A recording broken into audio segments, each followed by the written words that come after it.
को क्लेश ज्यादा हो रहा हो तो एक बेलपत्र लो, इस बेलपत्र को शंकर भगवान के शिवलिंग पर चढ़ा दो, 5 जगह पर जल चढ़ाना प्रारंभ कर दो। जैसे ये शिवलिंग है, ये जलाधारी है, जलाधारी के बीच में अशोक सुंदरी है, राइट में गणेश, लेफ्ट में कार्तिकेय हैं। जहां पर शिवलिंग रखा हुआ है वो पार्वती जी का स्थान है। ये शिवलिंग ऊपर से जो बूंद बूंद पानी जलाधारी से टपक रहा है वो शंकर भगवान की 5 लड़कियां हैं, जया, विषहरा, शामरीवारी, दौतली, देव। 5 जगह पर जल चढ़ाना प्रारंभ कर दो। अगर ज्यादा घर में क्लेश हो रहा है, गुस्सा आ रहा है, सब चिड़चिड़ कर रहे हैं, एक बेलपत्री चढ़ाओ, जल भर कर ले गए शिव जी के मंदिर। पहले अशोक सुंदरी पर चढ़ाइए, फिर गणेश जी पर चढ़ाइए, कार्तिकेय पर चढ़ाइए, इसके बाद में जलाधारी पर चढ़ाइए, फिर जल शिव जी पर चढ़ा दो अपने मन का भाव रखकर। 5 मिनट बैठ गए, शिव मंदिर में शंकर भगवान के शिवलिंग का स्पर्श करा, स्पर्श कर कर वही हाथ को लेकर अपने घर पर आ गए। दिल्ली में प्रवेश करते हुए कहीं हाथ लगा भी दिया, क्योंकि ये तो बल है मेरे शिव का, आप अंदर प्रवेश कर जाओ। ज्यादा से ज्यादा 8 से 9 मिनट लगता है। घर में कितना भी क्लेश चल रहा होता है, अपने आप 9 मिनट 10 मिनट के अंदर शांत हो जाता है। क्रोध की शांति भी मेरा शिव है। एक वर्ण प्रिय, दूसरा कर्ण प्रिय और तीसरा धर्म प्रिय। हमारे द्वारा बोले गए शब्दों को चाहे आप बोल रहे हो, चाहे हम बोल रहे हो, चाहे संसार का कोई मनुष्य बोल रहा हो, शब्द 3 प्रकार के होते हैं। एक वर्ण प्रिय होता है, अर्थात अपने वर्ण की तारीफ करना। मैं ब्राह्मण वर्ण से हूं, मैं क्षत्रिय वर्ण से हूं, मैं शूद्र से हूं, मैं वैश्य वर्ण से हूं, अपने वर्ण का गुणगान करना।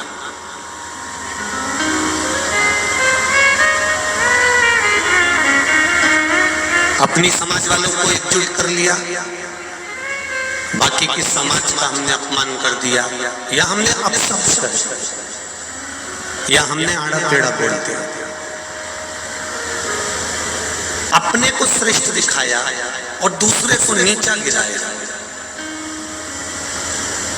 ये वर्ण प्रिय शब्द होते हैं। दूसरे नंबर पर होता है कर्ण प्रिय शब्द, अर्थात किसी को खुश करने के लिए, किसी को प्रसन्न करने के लिए, किसी से काम निकालने के लिए, किसी के पास आपको जाना है और किसी से अपना काम निकालना है, तो कर्णप्रिय शब्द संसार का हर व्यक्ति बोलता है कि भैया हमारा यह काम कर देना, तुम तो बहुत अच्छे हो, तुम तो बहुत प्रिय हो, तुम्हारे जैसा तो कोई नहीं होगा। ये कर्णप्रिय शब्द है। और तीसरे नंबर पर आता है धर्म प्रिय शब्द, अर्थात जो शब्द सनातन धर्म के उत्थान के लिए हो, वो शब्द दुनिया का सर्वश्रेष्ठ शब्द माना गया। इसको धर्म प्रिय शब्द कहते हैं। इन शब्दों को फिर धर्म प्रिय कहा गया।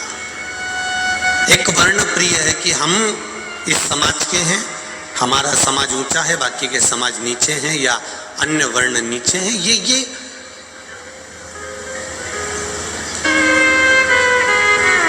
अब हमको भूल जाना चाहिए।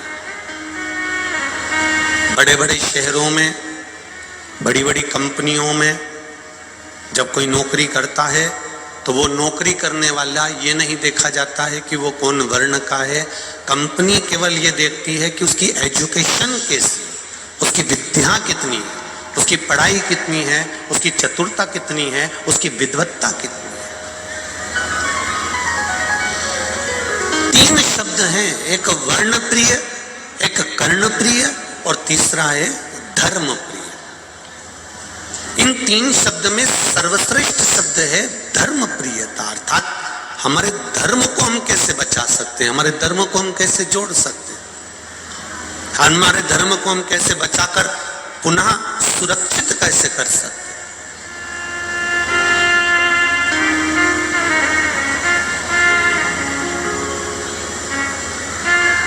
चंदन है इस देश की माटी, तपोभूमि हर ग्राम है, हर बाला देवी की प्रतिमा, बच्चा बच्चा राम है।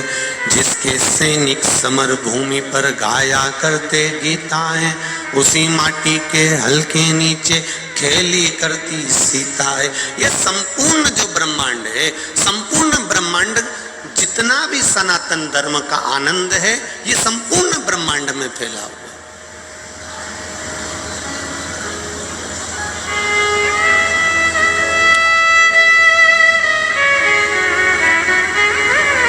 हमारे यहाँ तो भगवान कृष्ण की मैया यशोदा मैया भी कहती है, यश ददाति इति यशोदा, जो दूसरे को यश देती है वो यशोदा है।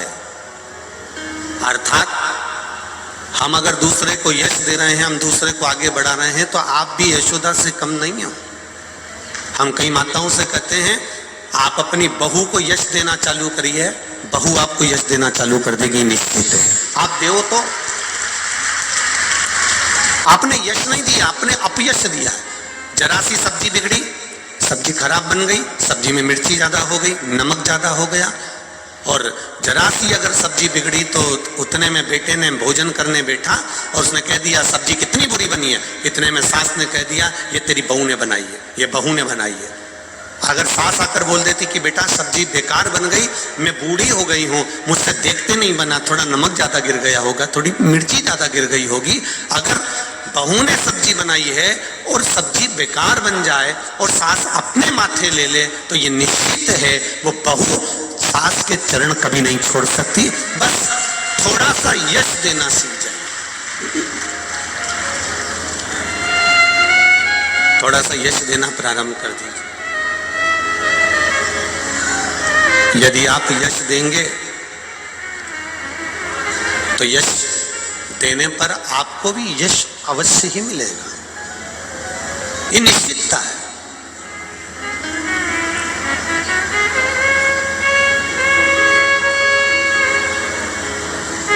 कोई तन दुखी, कोई मन दुखी, कोई धन बिन रहत उदास, और तुलसी या संसार में सुखी राम का दास।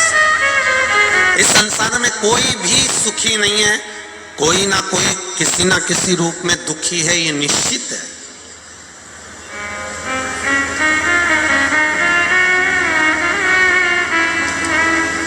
और किसी की सामर्थ्यता नहीं है कि कोई तुम्हारे दुख को मिटा दे।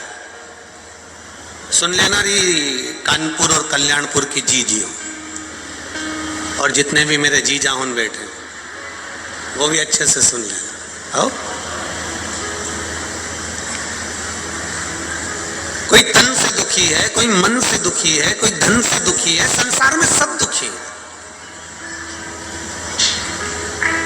और केवल तुम ही नहीं, अच्छे अच्छे बड़े बड़े महाराजों को भी लिया, जितने बड़े बड़े महाराज हो, संत हो, महात्मा हो, जोगी हो, सन्यासी हो, तपस्वी हो, साधक हो, उपासक हो, कथाकार हो, उनको भी पकड़ के लिया, वो भी दुखी मिलेंगे। और किसी की सामर्थ्यता नहीं महाराज जो तुम्हारे दुख को काट दे।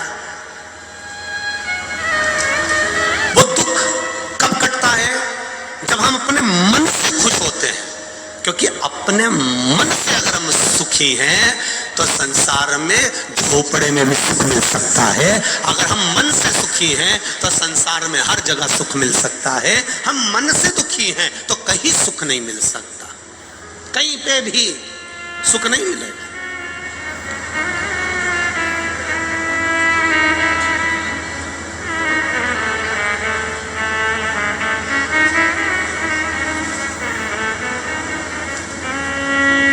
अगर संसार में में दुख नहीं होता ना, तो कितना कई संत अपने आप में कहीं कोई गोली मार लेता है, कोई अपने आप सुसाइड कर लेता है। अब तो इतने बड़े महात्मा बनकर, इतने बड़े जोगी बनकर, सन्यासी बनकर, तपस्वी बनकर, साधक बनकर, कई छोटे छोटे बच्चे, कोई नवयुवक बच्चे, कई बुजुर्ग माताएं, कई बूढ़े बूढ़े लोग अपने प्राणों को त्यागने का विचार क्यों? क्योंकि मन से सुखी नहीं है, आत्मा से सुखी नहीं है, इन्हें परमात्मा को पाने का प्रयास नहीं किया।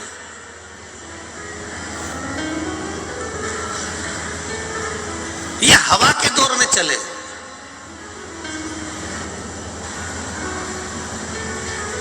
हवा का बहुत चक्कर है महाराज। अभी इनकी हवा चल रही है तो सब हवा के चक्कर में उधर चलेगा। अच्छा ईमानदारी से बोलना, हवा में कचरा रुख बदलता है कि पत्थर रुख बदलता है? बोलो री जीजी जरा, कानपुर वाले, और जीजा हम भी बोल रहे हैं। हवा में पत्थर रुख बदलता है? पत्थर वहीं पड़ा रहेगा, किसी के लिए हवा चले पर कचरा रुख बदलेगा, पर पत्थर अटल की अटल रहता है, पत्थर नहीं जाता। हवा किसी की भी चले। और जो शंकर के भक्त होते हैं, शिव के उपासक होते हैं, शंकर पर एक लोटा जल चढ़ाने वाले होते हैं, जो शिव मंदिर में जाने वाले होते हैं, जो शंकर भगवान का अनुमोदन करने वाले होते हैं, जो शिव जी पर एक बेलपत्र चढ़ाने वाले होते हैं, जो शंकर भगवान का गुणगान गाने वाले होते हैं, जो शंकर का नित्य स्मरण करने वाले होते हैं, वो पत्थर की तरह होते हैं। किसी की भी हवा चले, इन्हें कोई फर्क नहीं पड़ता। ये शिव के भक्त हैं और शिव के चरणों में रहते हैं। ये किसी के हवा के रुख में नहीं जाते।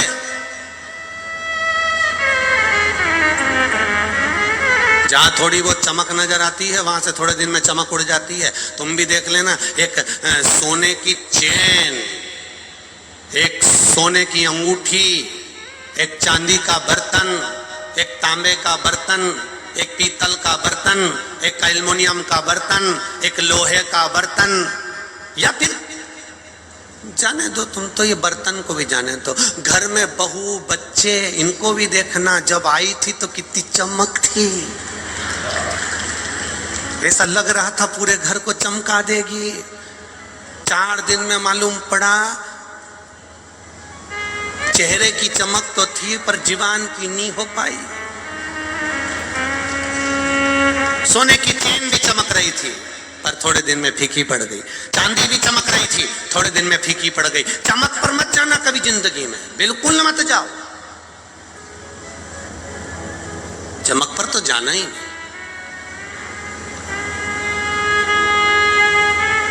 आप जैसे हैं वैसे ही रहना, आपको बदलने की जरूरत नहीं है। आप भगवान के भक्त हो और भक्त ही बनकर रहना, आपको नहीं बदलना है, आपको चमक की ओर नहीं जाना है। दुनिया कितनी भी चमत्कार करे, दुनिया कितनी भी चमक दिखाए, दुनिया कितनी भी चमत्कारों पर चमत्कार दिखाए, अपने को वैसे भी हमने देखा है। कानपुर उत्तर प्रदेश के जितने भी लोग हैं, उत्तर प्रदेश साइड के इधर के जितने भी लोग हैं, हमने देखा ये चमक के पीछे कभी नहीं भागते। ये भागते हैं तो परमात्मा के पीछे भागते, ये नियम बना। इसीलिए तो पूरी दुनिया में छोड़कर भगवान ना तो मध्य प्रदेश में इतनी बार प्रकट हुए, ना गुजरात में प्रकट हुए, ना महाराष्ट्र में इतने प्रकट हुए जितने वो उत्तर प्रदेश में प्रकट हुए।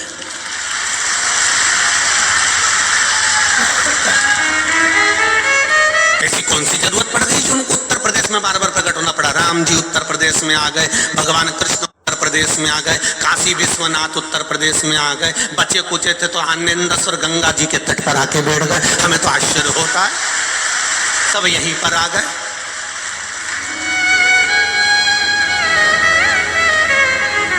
ये चमक के पीछे भागने वालों में से नहीं है, ये भगवान के पीछे भागते, भगवत चरणारविंद की ओर भागते, ये भगवान की शरणागति की ओर भागते।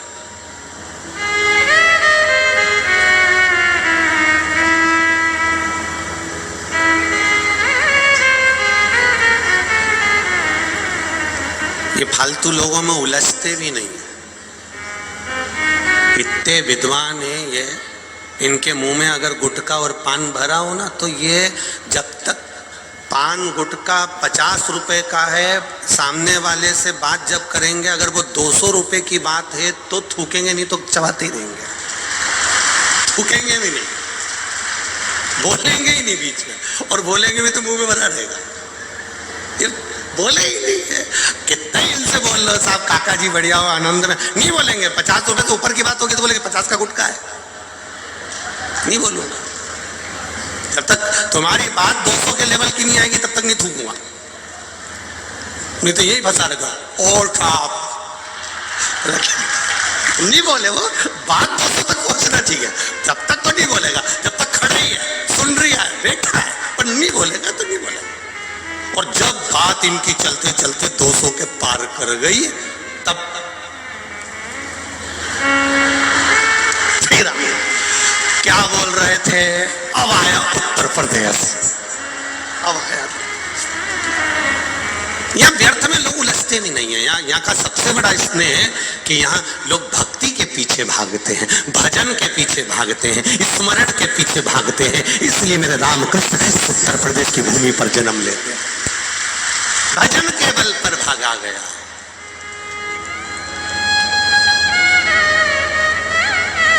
भजन के पीछे भागे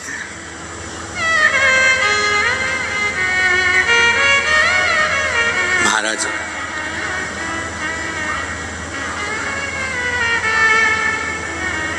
भगवान की जो भक्ति है, भगवान के भजन का जो बल है, उसको हमें बढ़ाना है।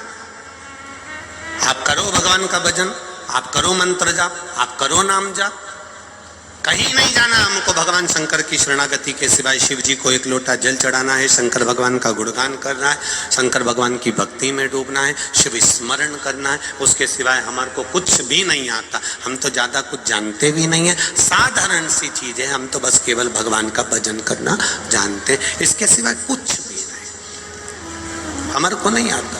मैंने तेरे ही भरोसे ओ बाबा, तेरे ही भरोसे हवा बिच उड़ती जावांगी, बाबा डोर हथों छठी नामे कटी जावांगी।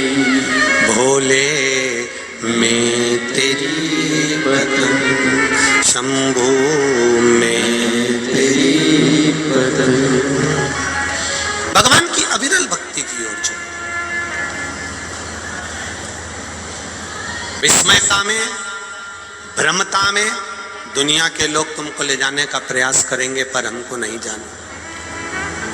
आप वाणी मिठास की बोलिए, आप थोड़ा सा यश देने का प्रयास करिए। भगवान को चमक प्रिय नहीं है। भगवान कभी चमकता में नहीं जाना चाहता। भगवान कहता है कि मैं तो तुम्हारे हृदय में रहना चाहता हूं, दिल में। उसको चमक से कोई मतलब नहीं, कोई मतलब नहीं उसको चमक से। अगर मेरा भोलेनाथ, मेरा भगवान चमक देखता तो चमड़े का जूता बनाने वाले थे रविदास जी। बोलो री जीजियों, सही है गलत है? चमड़े का जूता बनाते थे संत रविदास जी, और चमड़े का जूता बनाते थे। अगर मेरा भगवान चमक देखता या वर्ण देखता या कुछ और देखता या ज्ञान देखता, तुम्हारी विद्वत्ता देखता, तो भगवान फिर रविदास जी के कहने पर चमड़े धोने वाले बर्तन से गंगा जी का हाथ बाहर निकलकर नहीं आ जाता। चर्मकार होने के बाद भी उनकी भक्ति का बल प्रबल था, इसलिए भगवान चमक नहीं देखता, भगवान दिल देखता है। संत रविदास जी के लिए प्रकट हो गए, संत तुकाराम जी के लिए प्रकट हो गए, संत नामदेव जी के लिए प्रकट हो गए, कर्माबाई के लिए प्रकट हो गए, मुक्ताबाई के लिए प्रकट हो गए, मीराबाई के लिए प्रकट हो गए। उसने कभी चमक नहीं देखी, उसने तो केवल तुम्हारा दिल देखा है, हृदय देखा है, मन देखा है, चित्त देखा। उसको चमक से मतलब ही नहीं। चमक तो वो खुद मनाता है, चमक तो वो खुद बनाता है। चमक बनाने में तो अग्रण्य है। जब किसी का हाथ पकड़ लेता है ना, उसको चमका देता है, वो फिर भले खड्डे में पड़ा हुआ क्यों ना हो, उसको चमकाने में देरी नहीं लगती, वो खुद चमका देता है। कथा सुनी होगी आप लोगों ने भागवत जी में।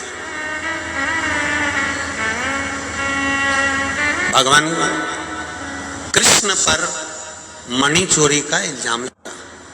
बोलो सुनी कि नहीं सुनी रे? किस किसने सुनी? जरा हाथ उठा। सबने सुनी? हाँ उधर उधर। भगवान कृष्ण पर मणि चोरी का इल्जाम लगा। ये तुमने भागवत जी में घड़ा सुना, खूब सुना। अब आज भी सुन लो जितने लोग हैं यहाँ पर, लगभग मेरे हिसाब से तो बाबा की कृपा से आज प्रशासन के लोग कह रहे थे कम से कम 5 लाख से ज्यादा पब्लिक यहाँ पर भरी हुई है। और वास्तवता है आप लोग इतनी संख्या में आए हो, इतनी संख्या में आए हो कि कॉलोनी में जगह नहीं बची रे दादा, इतनी संख्या में। ये शिव कृपा है, बाबा की कृपा। और जहां जगह मिली है वहीं बैठकर सुन लो। ये मत सोचो कि कहीं हमारे लिए कुछ अच्छी जगह मिल जाए, हम अच्छी जगह, तुम्हें जहां मिल रही है वहां चैन से प्रेम से सुनना। तुम यहाँ जगह देखने नहीं आए हो, यहाँ भोलेनाथ जी के दिल में, और भोलेनाथ जी तुम्हारे दिल में बैठने के लिए। आप हृदय से सुनो कर, जहां मिल जाए जगह वहां बैठो। भगवान पर चोरी का इल्जाम लगा। भगवान मणि ढूंढने के लिए गए। सत्यजीत ने चोरी का इल्जाम लगाया। जामवंत के साथ में युद्ध हुआ, मणि भगवान को मिली।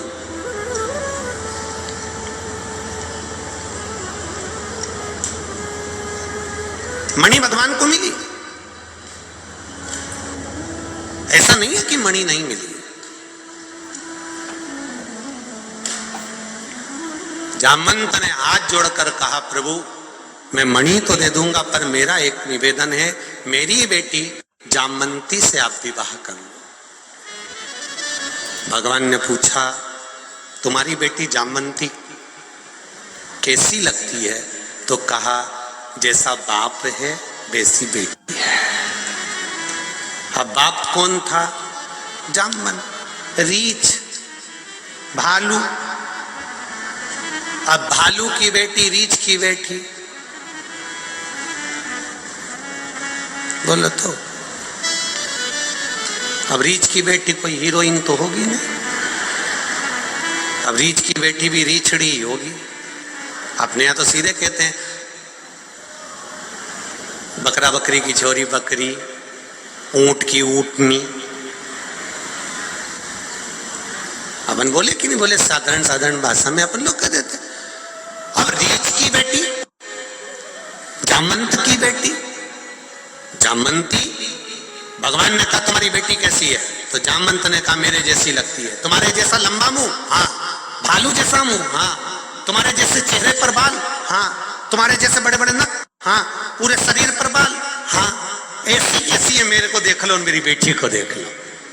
अब राम अवतार में तुमने भले कृष्ण अवतार में जामवंत को नहीं देखा हो, पर राम अवतार में तो जामवंत को देखा होगा। जामवंत को देख लो और जामवंत की बेटी को देख लो, एक जैसे लगते थे।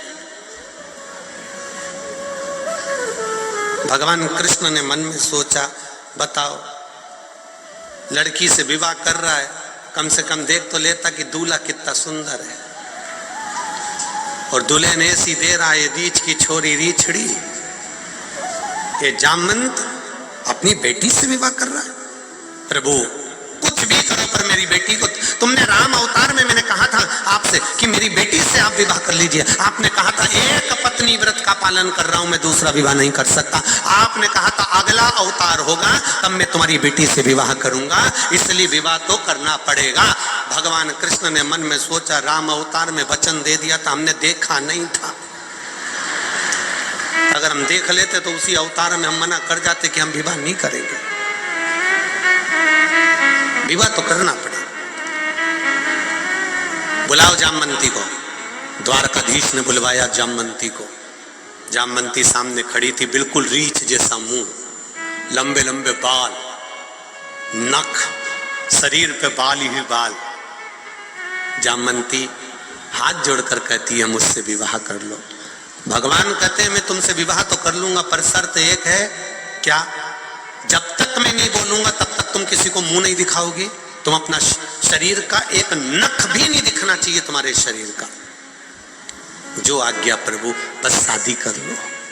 भगवान ने जामवंती से विवाह कर लिया, उसको लेकर द्वारका जी चले गए। द्वारका जी में गए तो रुक्मणी को सूचना मिली कि भगवान आए हैं और किसी से शादी कर कर आए हैं। रुक्मणी के हृदय में आग लग गई, मेरे स्वामी और दूसरी को लिया। रुक्मणी जी आई, भगवान की आरती उतारी, आरती उतार कर भगवान से पूछा ये कौन है? भगवान के मेरी अर्धांगिनी, मेरी पत्नी। रुक्मणी जी बोली मैं थी तो सरी। भगवान बोले गिफ्ट में मिली है। तो गिफ्ट में मिलेगा तो कुछ भी उठा लाओगे। भगवान बोले लड़के वालों से पूछो, जब बारात में 5,000 रुपए की भंगार जैसी अलमारी मिलती है, 10,000 रुपए की गाड़ी करके लेके आना पड़ता है। ये भी तो लेकर आते हैं। जो अलमारी किसी काम की नहीं, घर ले जाते 25 जगह से तुझ गई, उसका कांच तक फूट गया तो 10,000 रुपए की गाड़ी करके घर ले गया। तो हम इसको कैसे छोड़ आते? तो इतना घूंघट क्यों करके रखा है? भगवान बोले वो बहुत सुंदर है, पांव का नख तक नहीं दिख रहा था, इतनी पूरे शरीर को ढक के। मेरे हिसाब से सबसे पहला लॉन्ग लहंगा जामवंती ने पहना था। तो सबसे लंबा लहंगा होता है ना, लॉन्ग लहंगा, वो जामवंती ने पहना था। बहुत, पांव का नख तक नहीं दिखे, शरीर पूरा ढका हुआ। रुक्मणी जी ने पूछा ये इतना घूंघट क्यों रही है? भगवान बोले बहुत सुंदर है, मुझसे ज्यादा सुंदर है। भगवान बोले तू तो कुछ नहीं लगे उसके आगे, कितनी सुंदर है वो। रुक्मणी जी ने थाली नीचे रखी, पल्लू को उठाकर देखने लगी। जामवंती ने पल्लू पकड़ कर रखा था, क्योंकि द्वारिकाधीश ने कहा था चेहरा मत दिखाना, पकड़ कर रखा है। रुक्मणी जी खो रही है, मुझे मुंह को दिखने दे। जामवंती ने मुंह हिला दिया। भगवान ने कहा था बात भी मत करना, बस मुंह हिलाया। अरे मुंह तो दिखा, मुख तो दिखा। रुक्मणी को आ गया गुस्सा, इतना अहंकार सुंदरता पे। हाथ में जल लिया रुक्मणी जी ने, श्राप दे दिया, हे जामवंती मैं तुझे श्राप देती हूं कि जितनी सुंदर मैं हूं बस उतनी सुंदर रह जा।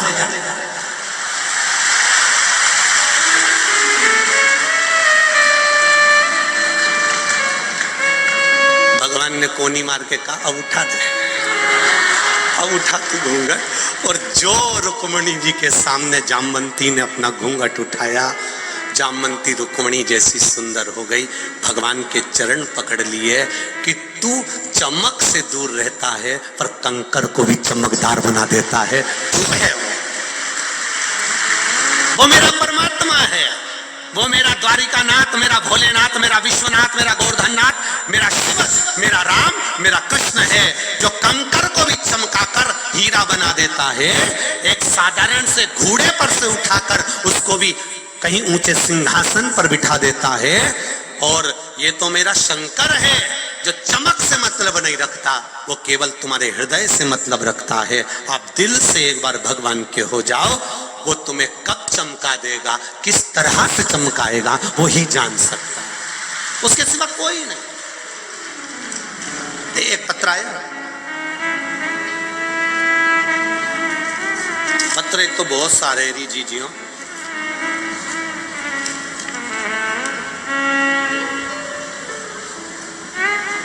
अल्पना पांडे, मोबाइल नंबर लिखा है आपने अल्पना जी।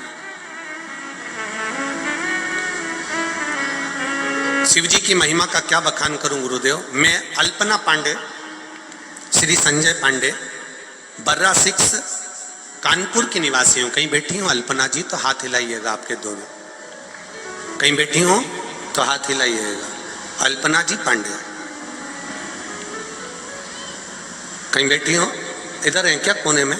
ठीक है, उधर के कैमरे से कैच कर लीजिएगा बाबू। अल्पना जी पांडे इधर हैं, ठीक है, दिख रही हैं क्या? आस्था वालों को दिख गई? आस्था वालों तुम भी अगली बार से 4-5 कैमरा लेके आया करो, बहुत सारे हो गए, इनको कैच कैसे करोगे रे?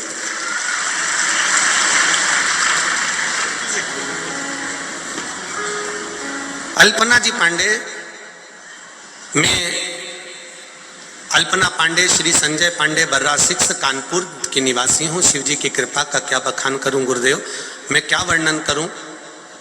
गुरुजी, मेरे पति बहुत पहले से ही हृदय रक्तचाप एवं शुगर से, मधुमेह से रोगी थे, परंतु अचानक इस वर्ष मई के महीने में उनकी तबीयत बहुत खराब हो गई। तो मैंने तुरंत डॉक्टर को दिखाया, तो उन्होंने किडनी की जांच करवाने के लिए बोला। जांच करवाने पर रिपोर्ट में किडनी में एक किडनी 100% तक खराब हो गई और दूसरी किडनी 70% खराब हो गई। हम बहुत परेशान हुए तथा उन्हें तुरंत एडमिट करवाया तथा इलाज शुरू किया। तब भी उनकी तबीयत रिपोर्ट कोई सुधार नहीं हुआ। तत्पश्चात मेरी छोटी बहन ने मुझे शिव पुराण सुनने का बोला, पशुपतिनाथ का व्रत करने के लिए बोला। मेरी छोटी बहन सीहोर गई और वहां से कंकर लाकर दिया, क्योंकि आप कहते हैं कंकर शंकर है सीहोर का। कुबेरेश्वर बाबा का कंकर शंकर लेकर आई। उस कंकर को ही हम रुद्राक्ष मानकर उसको जल में गलाते और शिव जी को मानकर वो पानी शंकर जी का आनंद लेकर हम हमारे पति को थोड़ा सा दे देते। गुरुजी, उनकी बात मानकर आज भी रुद्राक्ष के जल को में पीते हैं वो, और उनके साथ मैंने एक लोटा जल बेलपत्री शिव जी को चढ़ाना प्रारंभ कर दिया। बाबा की कृपा से बेलपत्री भी ग्रहण कराती हूँ, शिव जी का जल भी उनको देती हूँ। श्री शिवाय नमस्तुभ्यम का जाप किया। पहले दिन जैसे मैंने पशुपति व्रत रखा और उसी दिन उनकी चौथी रिपोर्ट आई, जिसमें उनकी बाबा की कृपा से एक किडनी जो 100% तक डैमेज थी वो पूरी ठीक हो चुकी थी, और दूसरी किडनी जिसको डॉक्टर कह रहे थे कि ये 70% काम कर रही है, अब वो 75% ठीक हो चुकी है। ये शिव की कृपा है। ये पत्र बैठिए, अल्पना जी पांडे जी बैठिए। श्री शिवाय नमस्तुभ्यम। तेरी कृपा बिना न हिले एक भी लेते हैं श्वास, तेरी कृपा से भगवान शिव का गुणगान करिए, भगवान शिव का भजन करिए। आप उसकी भक्ति में जितना डूबेंगे वो आपको पकड़ लेगा, आपका हाथ पकड़कर तार देगा। दुनिया कितनी भी चमक दिखाए, चमक की ओर ना जाकर भगवान का पथ पकड़िए। और जिसने भगवान का पथ पकड़ लिया, जिसने भगवान की शरणागति पकड़ ली, जिसने भगवान के चरण पकड़ लिए, फिर उसको किसी के चरण पकड़ने की जरूरत नहीं पड़ी। एक का चरण अगर पकड़ा है तो फिर किसी की भी जरूरत हमें नहीं पड़ी। शंभु शरणे घड़ी रे घड़ी दुख काटो, दया करी निदर्शन आपो, दया करी निदर्शन आपो। आप भगवान की भक्ति की और भगवान के चरणारविंद की और भगवान के रस तत्व की ओर जाओ। कोई कितना भी कह दे कि वहां चमत्कार हो रहा है, आप मत जाइए। आप पहले, सबसे पहले भगवान के मंदिर, अपने पास में जो शंकर का मंदिर है वहां जाइए। दुख आया है, एक बहू पूना में रहती है, मुंबई में रहती है, एक बहू दिल्ली में रहती है और एक बहू तुम्हारे पास में रहती है। तुम्हारी तबीयत खराब होगी, पूना वाली, मुंबई वाली, दिल्ली वाली की पास में रहने वाली कौन सी पहले आएगी? बोलो बोलो, जम के बोलो। जो पास में रह रही। दूर के ढोल सुहावने हैं। पूना मुंबई वाली तो 4 दिन के लिए तुम्हारे यहाँ आएगी, मम्मी जी कहेगी दिवाली पे, और अंगूठी लेके चली जाएगी। और सास को लगेगा मेरी बहू बहुत चाहती है मुझे।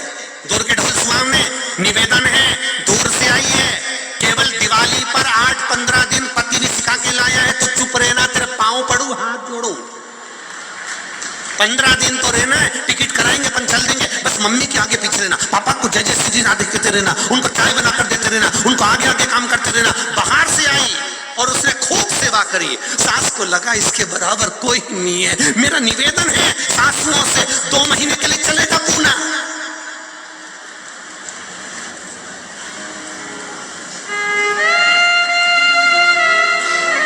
अभी तक जो जगदम्बा थी थोड़े दिन में चंद्र घंटा नहीं हो जाए तो बता देना। रोज चंद्र घंटा प्रतिदिन। तो मम्मी से पूछो ना कब जाएंगी, तो मम्मी ने ये बोल दिया आई काय को यहाँ पूना में, इनको कौन ने बोला था कि आओ। बहुत कठिन है महाराज, दूर के ढोल सुहावने। कोई कहते वहां चमत्कार हो रहा है, कोई कहते वहां ये हो रहा है, कोई कहते वहां वो हो रहा है। नहीं, सबसे पहले अगर तुम्हारे को दुख है तो दुनिया में जाने से पहले अपनी जो बहू पास में है, अर्थात जो शंकर जी का मंदिर तुम्हारे करीब में है, पहले उसके पास चले जाना, उससे विनती कर, उससे निवेदन करो, उसके विनती। पास में बेटा है उससे तो कहने रही, और फोन लगा के पूना के बेटे को कह रही मेरे को ये तकलीफ आ गई, तो पूना के बेटे ने कह दी मम्मी डॉक्टर को दिखा लो ना उधर जाके। तो लेके कौन जाएगा, आजा पूना से। अगर यही बात तू साथ में रहने वाले बेटे से कहती बेटा मेरे शरीर में कष्ट है, तो बेटा कहता मम्मी मैं अभी चलता हूँ, थोड़ी देर में मैं आ रहा हूँ, तुम चिंता मत करो मैं दिखा लाऊंगा। बेटा खुद लेकर जाता, नौकर को भेजता, चाकर को भेजता, किसी को भेजता, पत्नी को कहता, पर दिखा कर लाता। पर तुमने दूसरे को आस जता कर कि वो मुझे कर देगा, तो उसने फोन किसको लगाया, बेटे को। बेटे ने कहा मम्मी ने तुझसे कहा भैया तुझसे कहा, ये बात मुझसे माँ बोल देती मैं दिखा लेता। मतलब मुझे तो नीचा दिखा दिया कि मैं कुछ नहीं कर सकता। आपके पास में जो रह रहा है, आपके करीब में जो रह रहा है, जो शंकर भगवान का मंदिर तुम्हारे नजदीक में है, जो शिवालय तुम्हारे पास में है, जो शंकर भगवान का शिवालय तुम्हारे नजदीक में है, जो बेलपत्री का पेड़ तुम्हारे पास में है, जो पीपल का वृक्ष तुम्हारे पास में है, जो आंवले का वृक्ष तुम्हारे पास में है, जो शंकर का शिवालय तुम्हारे पास में है, सारी दुनिया में जाने से पहले तुम्हारे करीब के शंकर भगवान के मंदिर में पहुंचो। उसको हल्के में मत लो। शिव मंदिर वहीं बनता है जहां शिव चाहता है।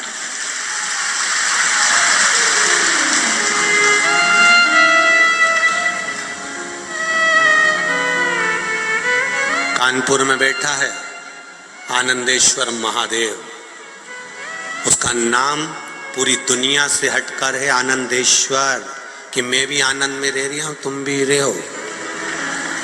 क्या किसको रोइए, चादर तान के सोइए, ये महादेव सिखा रहा है। टेंशन वेंशन लेने की जरूरत नहीं है, टेंशन की जरूरत नहीं है। भगवान की भक्ति में जुओ जितना हो सकता है, और रहो अपनी मस्ती में, जैसे रहते हो साधारणता में, जैसे आनंद में, सिंपल, कोई चमक नहीं, कोई चमक नहीं चाहिए। ऐसी चमक, ये चमक, ये दमक, फूल वन में महक, सब कुछ सरकार तुम्हीं से है। उसकी भक्ति को रमो, उसके भजन को रमो। क्या सोचना अपन को चमक का। एक बात और अपनी जिंदगी में उतार लीजिए, चारों तरफ कुर्सी पाने के लिए, पद पाने के लिए, प्रतिष्ठा पाने के लिए, स्थान पाने के लिए एक होड़ लगी हुई है, लोग दौड़ रहे हैं। मेरा निवेदन है सब कुछ मिल सकता है, एक बार शंकर भगवान को पाने के लिए दौड़ पड़ो, सब कुछ मिल जाएगा, सब कुछ।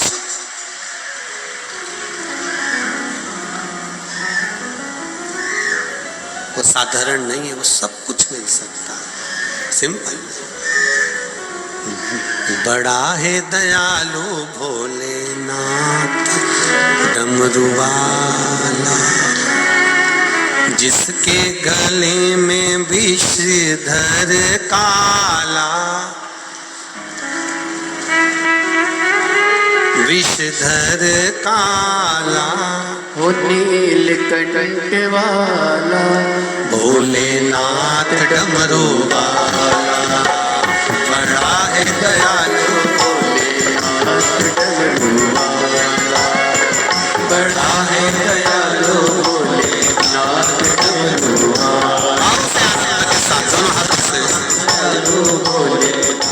नाथ डमरू वाला।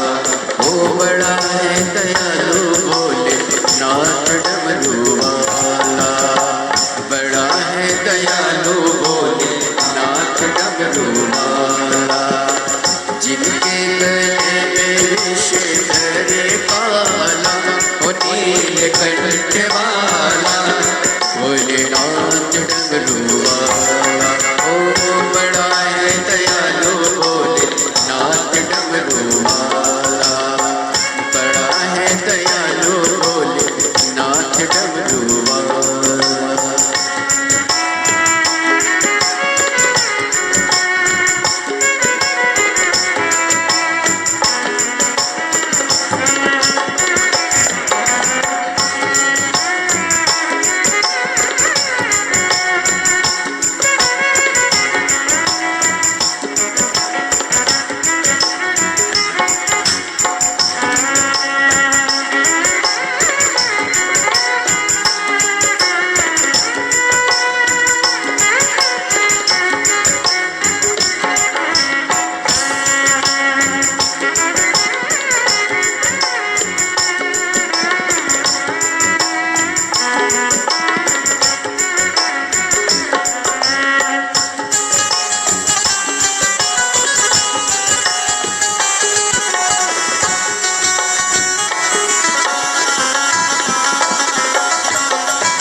बैठे पर्वत धुनी दबावे, बदन बड़ी मृगशाला है। बैठे पर्वत धुनी रमाए, बदन बड़ी मृगशाला है। कालों के महाकाल सदा शिव, जिनका रूप निराला है। कालों के महाकाल सदा शिव, जिनका रूप निराला है। ओ गोदी में उनके गजानंद लाला, ओ नीलकंठ वाला भोलेनाथ डमरू वाला। ओ बड़ा है दयालु भोलेनाथ डमरू वाला। बड़ा है दयालु भोलेनाथ डमरू वाला। जिनके गले में विष धर आया, विष धर वाला, ओ भोलेनाथ डमरू वाला। बड़ा है दयालु भोलेनाथ डमरू वाला।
चंद्रमा जटा में गंगा, बदन में भस्मी शोला है, बदन में भस्मी शोला है।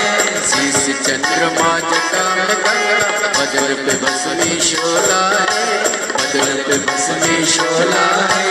तीन लोक में नीलकंठ सा देव न कोई पूजा है, तीन लोक में नीलकंठ सा देव न कोई पूजा है। ओ पी गए विष का प्याला, ओ नीलकंठ वाला, भोलेनाथ डमरू वाला, ओ बड़ा है दयालु भोलेनाथ डमरू वाला, बड़ा है दयालु भोलेनाथ डमरू वाला। जिनके गले में विष धरे काला, ओ नीलकंठ वाला, भोलेनाथ डमरू वाला, बड़ा है दयालु भोलेनाथ डमरू वाला, बड़ा है दयालु भोलेनाथ डमरू वाला।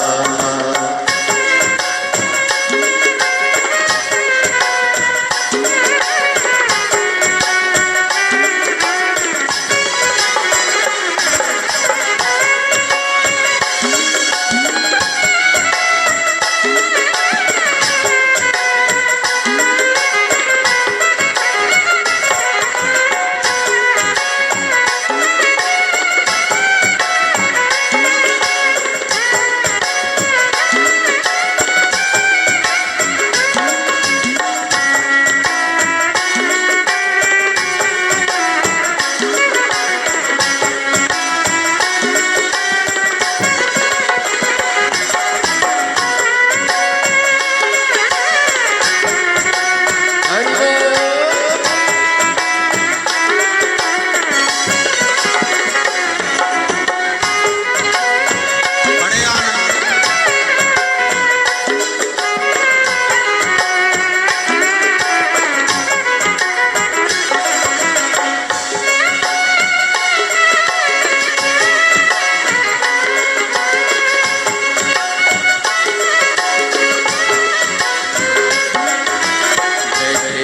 पर्वत धुनी रमावे, बदन पड़ी नगछाला है, बैठे पर्वत धुनी रमावे, बदन पड़ी नगछाला है।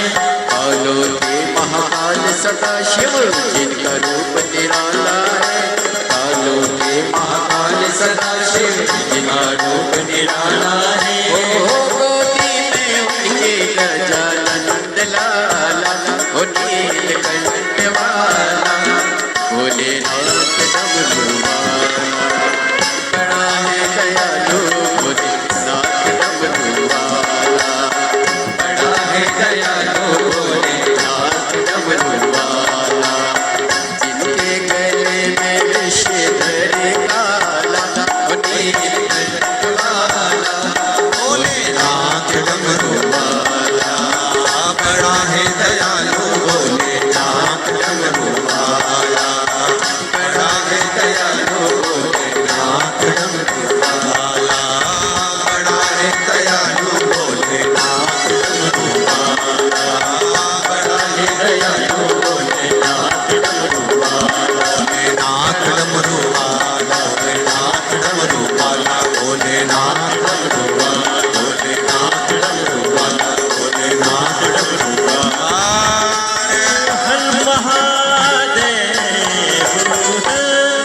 अपने स्थान पर बैठकर भगवान शिव जी से निवेदन करें, भगवान शंकर से प्रार्थना करें, अपने हृदय की बात भगवान शिव जी से करें, अपने हृदय से, अपने मन से।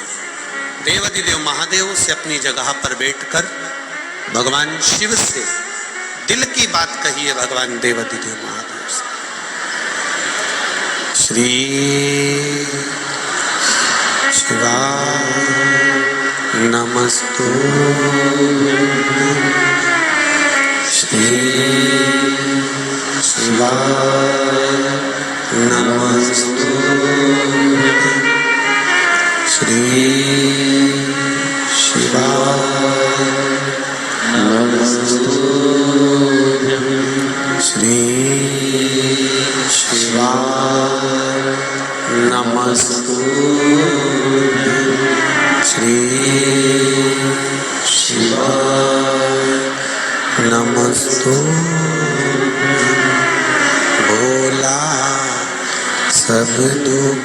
काटो हमारा, ओ भोला सब दुख काटो हमारा।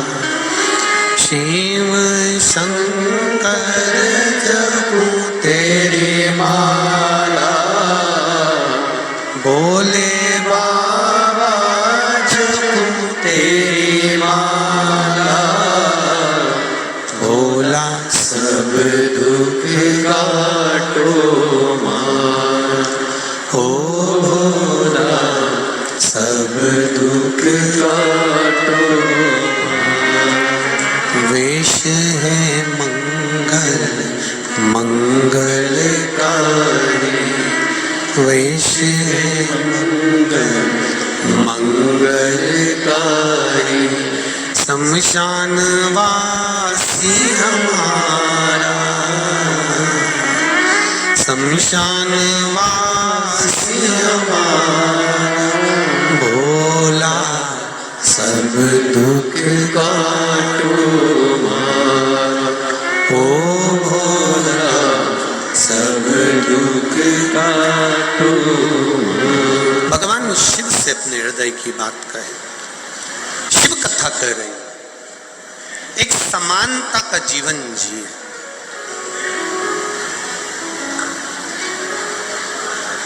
जब हम बहुत उन्नति की ओर बढ़ जाते हैं ना, जब हम बहुत ऊंचाई की ओर चले जाते हैं, बहुत बड़ा बनने का प्रयास करते हैं, तब हमारी दो चीजें कम हो जाती हैं। क्या क्या चीज कम हो जाती है? जब हम उन्नति की ओर बढ़ने का प्रयास करते हैं, बड़ा बनने का प्रयास करते हैं, आगे बढ़ने का प्रयास करते हैं, तब दो चीजें अपनी कम हो जाती है, एक रोटी, एक हंसी। जब व्यक्ति ज्यादा बड़ा होते चले जाता है तो उसकी हंसी भी कम हो जाती है और रोटी भी कम हो जाती है। वो अच्छे से हंस भी नहीं पाता है और ठीक तरह से खा भी नहीं पाता। उसका भोजन भी गया और हंसी भी।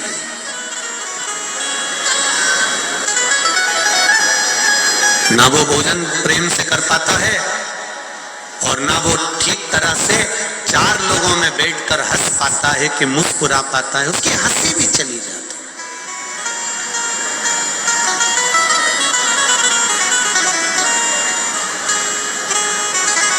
हम तो कहते हैं जब ज्यादा बड़े हो जाते हैं तो लोगों की हंसी के साथ में रोटी भी चली गई, ताली भी चली गई, भजन भी चले गया और सबके साथ में बैठना भी चले गए। जब ज्यादा बड़े होते चले जाते ना तो 10 लोगों में आप नहीं बैठ पाते, क्योंकि आपको ऐसा लगता है कि मेरे लिए थोड़ा वीआईपी व्यवस्था चाहिए, फिर भोजन भी वैसा चाहिए, मैं ज्यादा खाती नहीं, शरीर बनाना पड़ेगा, उस हिसाब से रहना पड़ेगा। ज्यादा खा लेंगे श्रेष्ठता नहीं लगेंगे, हंस भी नहीं सकते, हंसेंगे भी तो बड़ा सावधानी से हंसेंगे। बहुत हंसी भी आ रही है ना तो थोड़ा सा ही मुस्कुराना पड़ेगा। भूख भी बहुत तेज लग रही है पर 4 लोगों में बैठे हैं तो ज्यादा खा भी नहीं सकते। एकदम किसी बड़ी पार्टी में चले जाओ और एकदम गुलाब जामुन पे गुलाब जामुन निपटाओ तो लोग ही कह देंगे अप्सन है, तो ज्यादा खा भी नहीं सकते।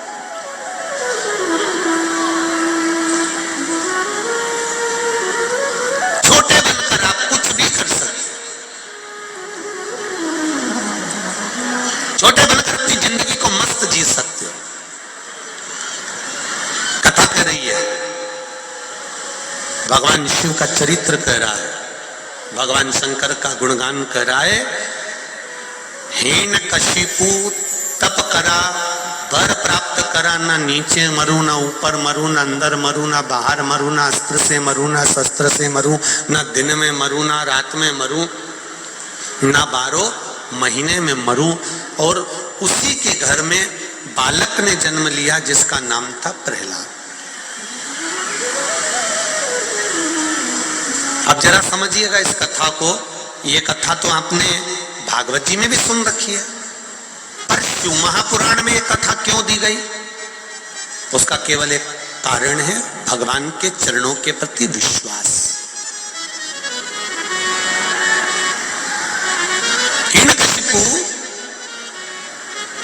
तप करे, वर मांगा मांगा, पर ब्रह्मा जी से प्राप्त करा। तथास्तु ब्रह्मदेव ने कह दिया, ठीक है कोई बात नहीं, पर तुम सोचो कि मरोगे नहीं, ये निश्चित है कि मरना है। तो कह दिया, ना नीचे मरू ना ऊपर मरू, ना अंदर मरू ना बाहर मरू, ना अस्त्र से ना शस्त्र से, ना दिन में ना रात में, ना नर से ना पशु से, और ना ही 12 महीने में मरू। तथास्तु कह दिया, ठीक है। वर मिल गया, आ गए। घर में बेटे का जन्म होना है। धर्म पत्नी को देवऋषि नारद ने ले जाकर ज्ञान उपदेश दिया, खूब सत्संग कराया, खूब सत्संग कराया। सत्संग का बल कितना है, जरा विचार करिएगा। एक पत्र आया है, उस पत्र में जरा सत्संग का बल देखिए।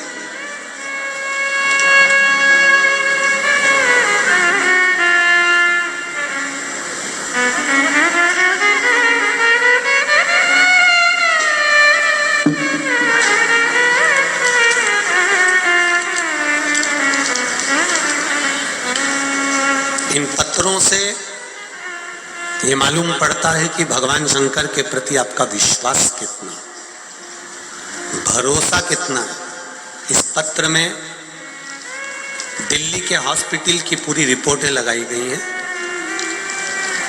पूरे एक्सरे लगाए गए हैं, जो शरीर में रोग हुआ उसकी पूरी जांचें सब लगाई गई। जरा पत्र, मेरा नाम रेणु तोमर है, मैं मुरैना मध्य प्रदेश से आई हूँ। रेणु जी कहीं बैठी हो तो हाथ हिलाइएगा।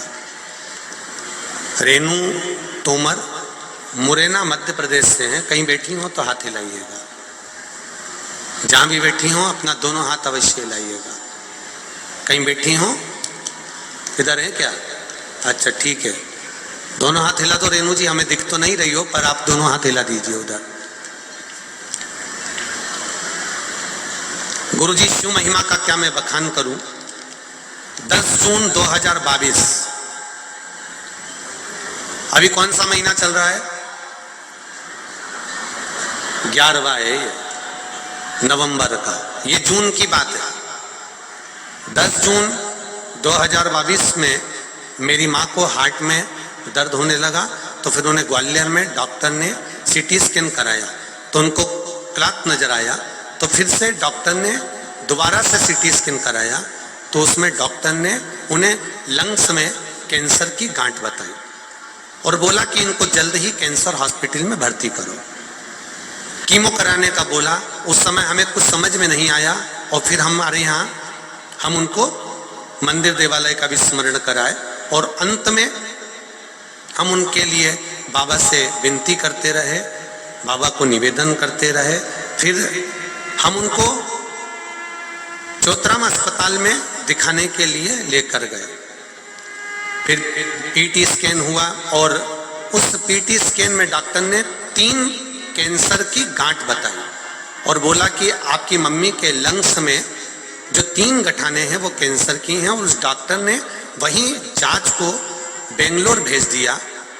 जब बेंगलोर वाली जांच वापस आई तो डॉक्टर ने बताया कि आपकी मम्मी को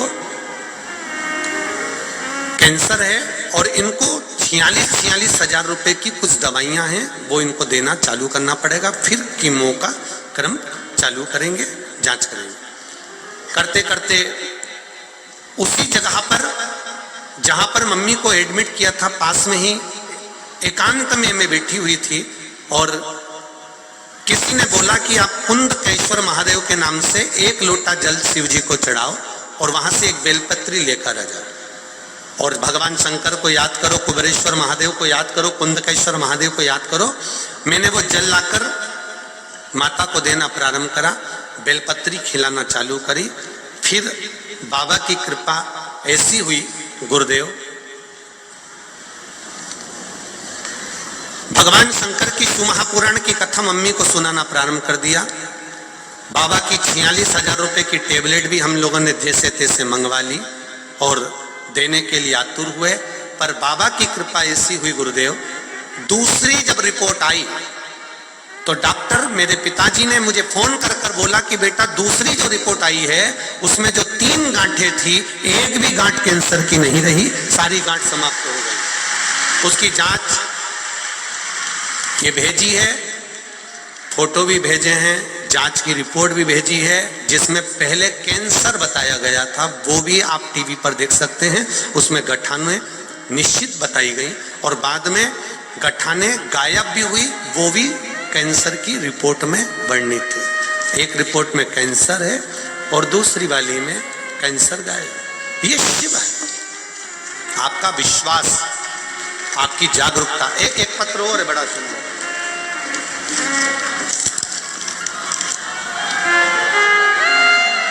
श्रीमती सुनीता देवी, पत्नी श्री शिव प्रताप, रामनगर इटावा उत्तर प्रदेश से हैं। कहीं बैठी हो तो हाथ हिलाइएगा। आप ही हैं? श्री शिवाय नमस्तुभ्यम। दोनों हाथ हिला दो एक बार। हर हर महादेव। हे गुरुदेव, एक गरीब काम करने वाली लड़की हमारे पड़ोस में रहती है। 15 दिन पहले अचानक उसकी तबीयत खराब हो गई। डॉक्टरों ने अल्ट्रासाउंड कराया तो उसके लीवर में 42 mm का फोड़ा हो गया। वो घर गई तो उसने बताया कि जब हम उनसे बात करने गए तो उन्होंने बताया कि 42 mm का फोड़ा लीवर के पास में हो गया, ऑपरेशन करने को बोला है। 2-3 महिलाओं को ये बात हमने बताई, फिर सबने बाबा भोलेनाथ जी से विनती करी। शिव जी का जल चढ़ाया हुआ, हमने उसको पिलाया भी गुरुदेव। जल चढ़ाने के बाद पिलाना चालू करा, बेलपत्र भी दी, पर गुरुदेव आराम नहीं लगा। 5 दिन बाद फिर जांच कराई। 5 दिन बाद जांच कराई तो 42 mm का जो फोड़ा था वो 52 mm का हो गया। अब घटा की बड़ा है ना। 42 mm का फोड़ा 52 mm का हो गया। डॉक्टरों ने कहा इनका ऑपरेशन के लिए बाहर ले जाना होगा, नहीं तो इनको बहुत तकलीफ हो जाएगी, क्योंकि लीवर के पास में फोड़ा है। मैंने 2-3 महिलाओं से लेकर मोहल्ले से चंदा इकट्ठा करा, क्योंकि उनके पास कुछ नहीं था। 45,000 रुपए देकर शाम को ही उन्हें ग्वालियर भिजवा दिया गया। ग्वालियर भेजते समय हमने देवादिदेव महादेव से प्रार्थना करी, बाबा वो सियोर वाला महाराज चिल्ला के कहता है कि 3 महीने में सबका काम हो जाता है। हमने तो पानी पिलाया था, वो 42 का 52 हो गया। कुछ कृपा करिए ना बाबा। एक बेलपत्री शिव जी पे से उठाकर उसके साथ रखकर भेज दिया। बाबा की कृपा देखिए गुरुदेव। ग्वालियर जब भेजा तब अस्पताल में उनकी फिर जांच होना चालू हुई और एक जांच में 52 mm का फोड़ा निकला और दूसरी जांच फिर आई तो उसमें एक भी फोड़ा नजर नहीं आया और वो ठीक होकर अपने घर आ गई। गुरुदेव, हम घबरा गए थे कि 42 mm का 52 mm हो गया, पर मेरे बाबा ने शायद यहाँ इलाज कराते तो वो ऑपरेशन ही कर देते, और बाबा ने 52 mm का कर कर ग्वालियर इसलिए भेजा था कि उसको ऐसे कैसे ही वापस भेजना था। ये शिव है, ये घड़ी। बैठो बहन। श्री शिवाय नमस्तुभ्यम। वो सोचता है हर पल, हर घड़ी, हर क्षण तुम्हारे साथ है। अब एक बात सोचिएगा जरा, सियोर वाला महाराज इनके साथ में वहां नहीं था, पर जो पास में शिव जी का मंदिर था, जो पास में बहू थी, वो आई कि नहीं आई, वो सामने खड़ी हुई कि नहीं हुई। मेरा महादेव तुरंत तुम्हारे सामने आकर खड़ा हो गया। अकाल मृत्यु वो मरे जो काम करे, Low battery, please charge. जो भक्त हो महाकाल का, शिव की आराधना कर। अगर वो 42 mm का ही फोड़ा रहता तो ऑपरेशन यही करा देते, पर वो 52 का।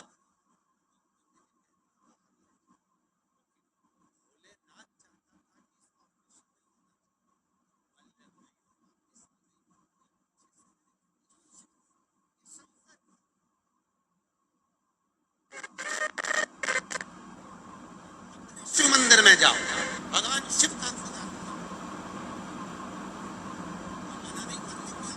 का आपको बरेश्वर धाम मत आओ, पर जब बाबा आपकी झोली खुशियों से भर दे और कुछ कृपा एक भी पूरी कर दे, तब बरेश्वर धाम जरूर जाओ। मना नहीं, हम मना नहीं करते। ये अपना जाइए, जाओ। भक्ति के बल को बढ़ाना है हमें अपने भजन को बढ़ाना है,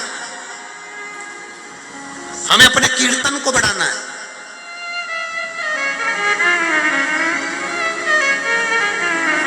एक बात और कहना चाहेंगे, सुन लेना जरा अच्छे से, कानपुर वाले और कल्याणपुर वाले और जितने लोग आस्था चैनल पर कथा सुन रहे हैं, जितने फेसबुक यूट्यूब पर सुन रहे हैं, वो भी सुन लेना। तुम बहुत देर तक भगवान के मंदिर नहीं जा सकते, शिव महापुराण की कथा में नहीं जा सकते, तो कबड्डी खेले हो? कबड्डी है? खेले हो? क्या करना पड़ता है? बस दुश्मन की पाली में जाओ, कबड्डी कबड्डी कबड्डी कबड्डी कबड्डी कबड्डी कबड्डी कबड्डी टच कर आ जाओ, जीत जाओगे। निश्चित है, ज्यादा देर भगवान के पास बैठने की जरूरत नहीं है, बस शिव मंदिर की दहली तक जाओ, कर वापिस आ जाओ, जीत जाओ, निश्चित। शिव मंदिर के द्वार तक गए और जीत कर वापिस आ जाओ, ये निश्चितता है। तेरी कृपा बिना न हिले। हमारे बीच में संत महात्मा हैं, जोरदार ताली बजाकर स्वागत कर। तेरी कृपा बिना न हिले, एक भी अणु लेते हैं श्वास, तेरी कृपा से तनु तनु। एक जरा सा बस केवल टच ही किया है। आती है? कौन कौन खेले हैं कबड्डी? खेले हो? अरे बहुत बढ़िया, धर लो धर लो धर लो। कबड्डी कबड्डी कबड्डी टच करा, थोड़ी सी देरी हो जाती तो फिर डूब जाती। गए भगवान की चौखट तक पहुंचे, भगवान के द्वार तक पहुंचे, भगवान की शरणागति तक पहुंचे, थोड़ा सा स्पर्श मात्र किया, उसमें भी सुख मिल गया, उसमें भी आनंद की अनुभूति हो। मेरे भोले तेरा सहारा है, मेरी नैया का तू किनारा है, मेरी नैया का तू किनारा। शिव कृपा जैसी आप अगर आए हो शिव महापुराण की कथा में, भगवान शंकर की पावन कथा को श्रवण करने के लिए पहुंचे हो, समझ लेना पाली टच कर कर जा रहे हो तो ये निश्चित है कि विजयता प्राप्त जरूर होगी। आप आए उसके द्वार, हिरण्यकशिपु ने मांगा ना नीचे मरू ना ऊपर मरू ना अंदर मरू ना बाहर मरू ना अस्त्र से मरू ना शस्त्र से मरू ना दिन में मरू ना रात में मरू, न नर से मरू ना पशु से मरू, ना ही 12 महीने में मरू। धर्म पत्नी गर्भ से थी और नारद जी ने उनको ज्ञान उपदेश दे दिया, गर्भवती नारी को भगवान का भजन करना चाहिए, ये हमारा शास्त्र है, ये शास्त्र है। पर आज के जमाने में डॉक्टर कह देते हैं बेड रेस्ट, दिन भर पलंग पे पड़ी रहो और नाटक देखती रहो।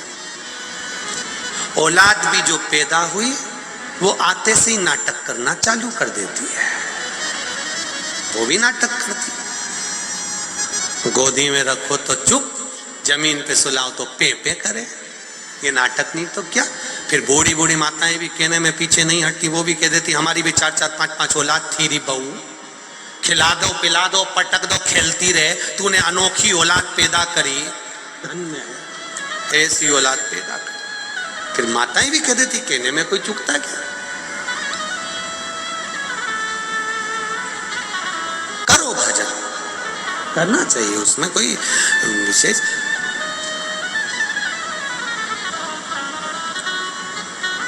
पर गर्भ में बच्चा हो, गर्भ में संतान हो, गर्भ में अगर औलाद है, गर्भ में अगर संतान है, तो भजन,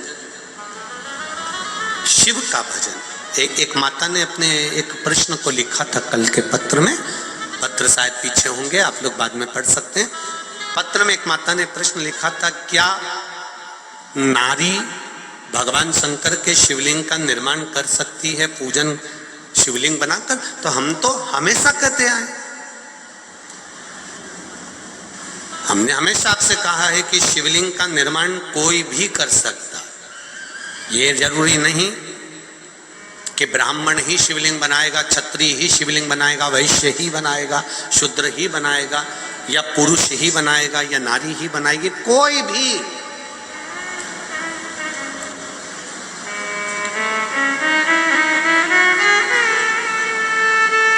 और नवयुवक बेटा बेटियों से निवेदन है, अगर आप एग्जाम के लिए तैयारी कर रहे हैं, पढ़ो। आप कंपटीशन एग्जाम की तैयारी कर रहे हैं, करो। उनसे निवेदन है, पेपर में अगर समय हो 2 महीना, 4 महीना, 6 महीना हो, कंपटीशन एग्जाम की पूरी तैयारी करो, पूरी तैयारी एकदम कर्म प्रधान। उनसे निवेदन है, महीने में एक बार बालू रेत मिट्टी का शिवलिंग बनाओ, उसको जल चढ़ाओ, घी का दिया लगाओ, पूजन करो, शहद बेलपत्र शिव जी को समर्पित करो, अपनी कामना कर कर विसर्जन करो। 2-4 महीने जब तक एग्जाम नहीं आते, महीने में केवल एक दिन भी अगर आप मेरे देव अधिदेव महादेव को दे रहे हैं, उतने में ही मेरा बाबा कृपा कर देगा। ये शिव करो कंपटीशन एग्जाम की तैयारी।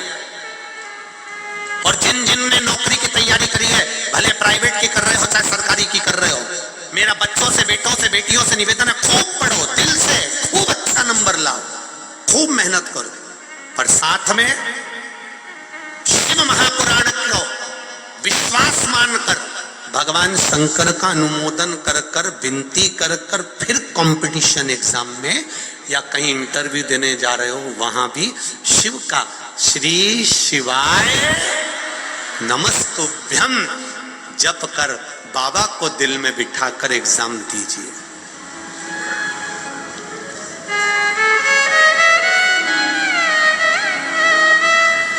ये जो चतुर जो माताएं होती है ना, ये अपने बच्चों को स्कूल के टीचर के पास में ही ट्यूशन भेजती है। पूछो क्यों?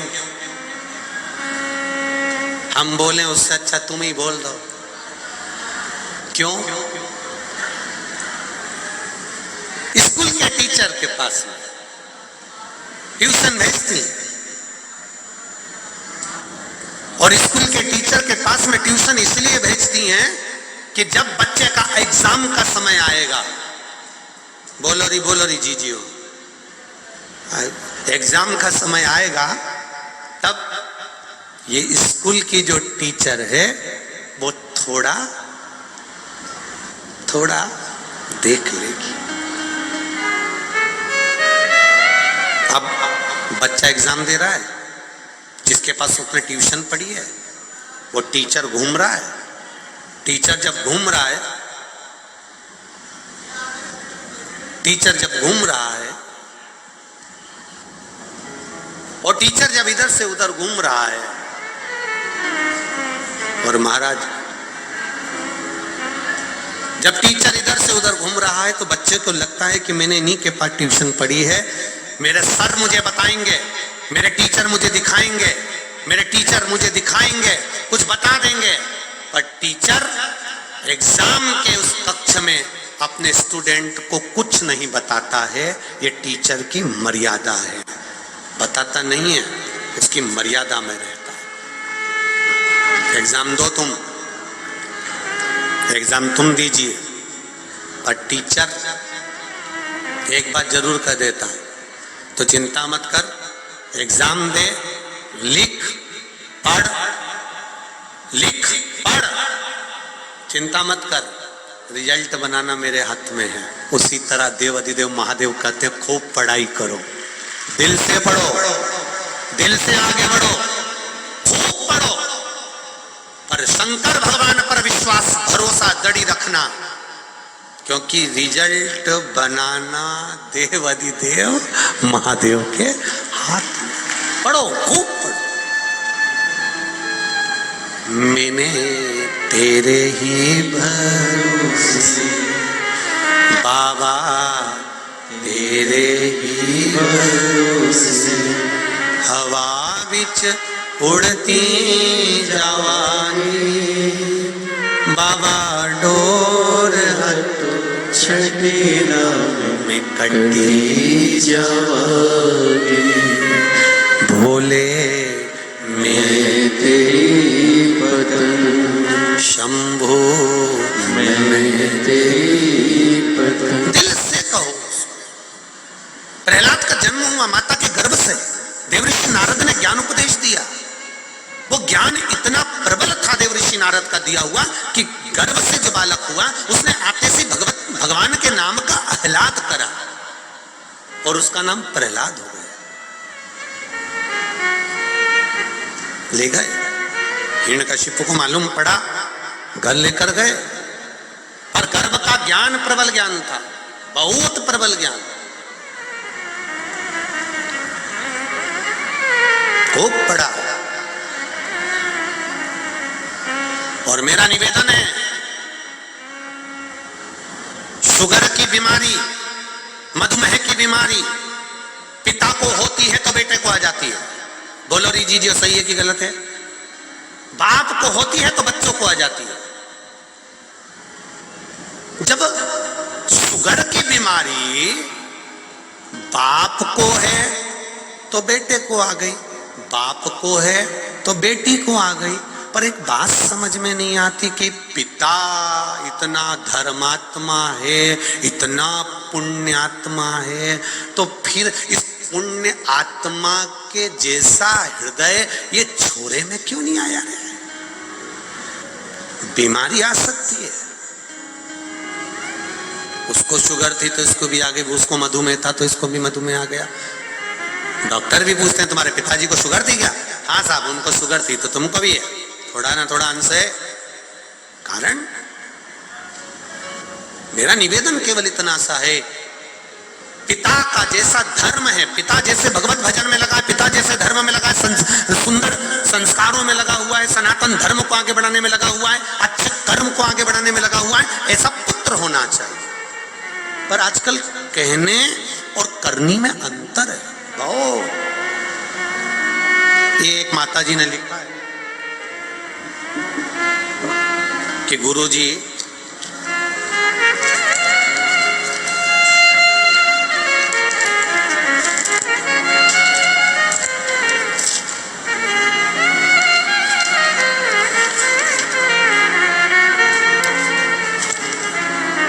प्रीति त्रिपाठी निराला नगर कानपुर से, इन्होंने लिखा है, सब पढ़ना जरा अच्छे से। गाय के लिए गुरुदेव 2 वचन कह दीजिए जिससे गौ माता की रक्षा हो सके, उसके लिए। प्रीति त्रिपाठी ने लिखा है। अब बेटा प्रीति त्रिपाठी, आपके चरणों को मैं नमन करता हूं, प्रणाम करता हूं। आपके संस्कार हैं, आपके संस्कार हैं। आपने बोला गौ माता के लिए बोले, हमें गौ माता के लिए बोलने में कोई परेशानी नहीं, पर दुख केवल एक है हमारे हृदय में। इतना गौ माता पे प्रवचन देते हैं, इतनी सीख देते हैं, गाय को ऐसे रखो वैसे रखो, जरा सी बात में गाय का नाम आता है और आग बबूला हो जाते हैं, जरा सी देर में गौ माता के लिए टूटमान हो जाते हैं। मेरा केवल इतना सा निवेदन है, अगर आस्था चैनल के माध्यम से, फेसबुक यूट्यूब के माध्यम से और इस कथा पंडाल के माध्यम से अगर आप सुन रहे हैं, तो निवेदन केवल इतना करूंगा कि जो लोग इतना प्रवचन देते हैं गाय के लिए, इतना कहते हैं, गाय को रखने की सीख लेते हैं, जरा जरा सी बात में गाय के लिए दौड़ पड़ते हैं, उनसे भी मेरा केवल इतना सा निवेदन है, कम से कम एक गाय अपने घर में तुम भी रखो रे। कम से कम गाय की सेवा करोगे तो गौ माता बचना प्रारंभ हो जाएगी। हम केवल मंचों से ना बोलें, हम केवल प्रवचन में ना बोलें, हम केवल जरा सी गाय बात और जरा से उसमें हम टूटमान हो रहे हैं। तो हमारे को फर्ज बनता है कि रोड पर चल रही गाय जो कट रही है, पड़ी हुई हैं, जिनको भोजन तक नहीं मिल रहा, उसकी जवाबदारी हमारी खुद की होना चाहिए। हम उस गौ माता को स्वयं लेकर आए, उसकी सेवा करें, उसकी चाकरी करें, उसको संभालें।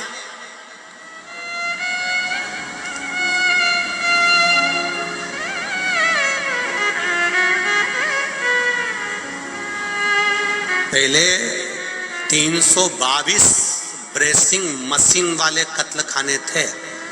कितने? जम के बोलो जरा। 322।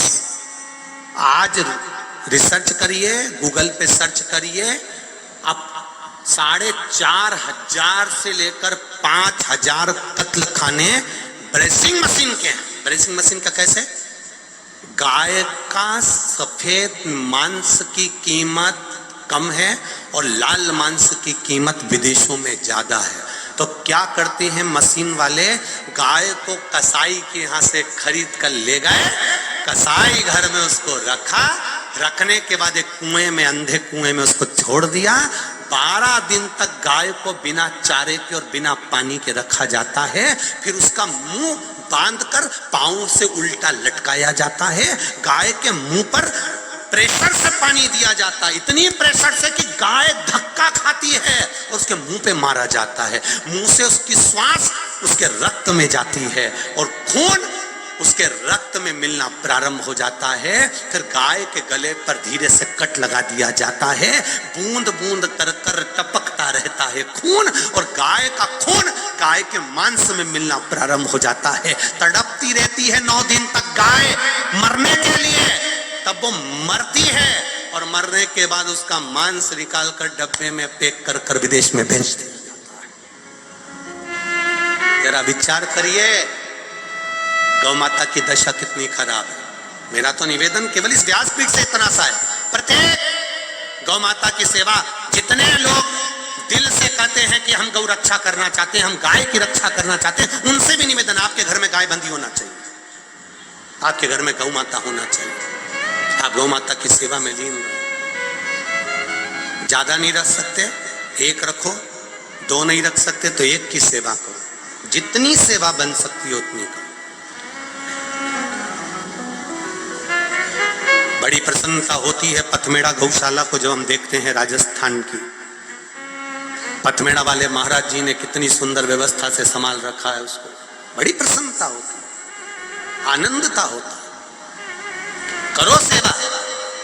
प्रहलाद जी महाराज का चरित्र कर रहा है, प्रहलाद जी महाराज का सुंदर भाव कर रहा है, भगवान की विरल भक्ति कर रही है। हिरण्यकशिपु ने प्रहलाद को जगह जगह मरवाने का विचार करा पर नहीं मर पाया, क्योंकि उसको मेरे महादेव ने, मेरे भगवान ने उसको रख रखा था।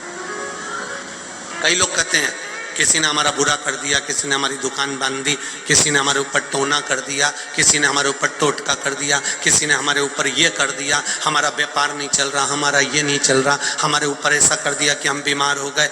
किसी की सामर्थ्यता नहीं कि कोई तुम पे टोना कर दे। अगर टोना करने वाले होते तो सबसे पहले मोदी पे ही करते।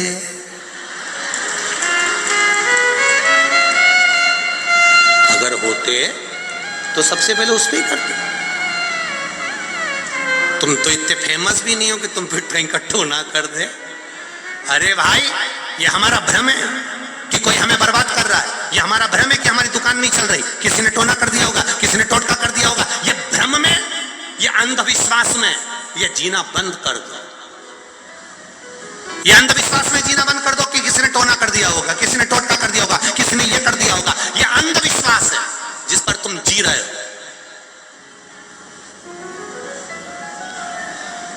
कोई किसी पर कुछ नहीं कर सकता। करने वाले होते तो अंबानी को छोड़ देते, मोदी को छोड़ देते, जो ऊंचे ऊंचे पद पर हैं। सबसे पहले दूसरे लोग इन्हीं को पकड़ते और टोना करवा के निपटा देते। पर किसकी सामर्थ्यता? अंधविश्वास में जितना फंसोगे उतने फंसते चले जाओगे, अंधविश्वास में जितना डूबोगे उतने डूबते चले जाओगे। किसी की सामर्थ्यता नहीं कोई तुम्हारा बुरा कर दे।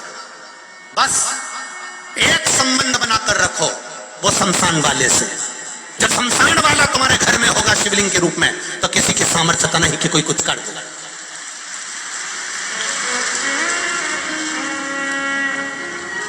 जिसके घर में भगवान शंकर का शिवलिंग विराजमान होता है, जिसके घर में भगवान शंकर के लिए एक लोटा जल प्रतिदिन निकलता है, जिसके घर में भगवान शंकर को रोज एक बेलपत्र चढ़ती है, शिव जी के मंदिर में घर का कोई एक व्यक्ति भी अगर जाता है और शंकर के मंदिर से वापस आता है, तो घर में भगवान शंकर के रज हमारे घर में आती है, तो किसी की सामर्थ्यता नहीं कि कोई टोना कर सके, किसी की सामर्थ्यता नहीं।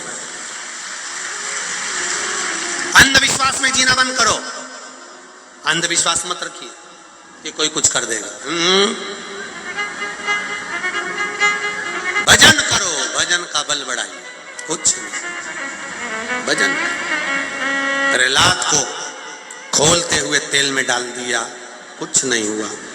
अग्नि में पटक दिया, कुछ नहीं। पहाड़ से नीचे फेंक दिया, कुछ नहीं। अंत में कहा भगवान है। खंबे में से भगवान प्रकट हो गया, प्रहलाद को बचा लिया, हिरण्यकशिपु को मार दिया। अब यहां तक की कथा तो भागवत में थी, पर शिव जी का एक रूप शिव महापुराण में यहां पर प्रकट हो रहा है, जिसको श्रम्भेश्वर महादेव कहा गया है। कौन से महादेव? जम के बोलो जरा। श्रम्भेश्वर महादेव। अब एक रूप प्रकट।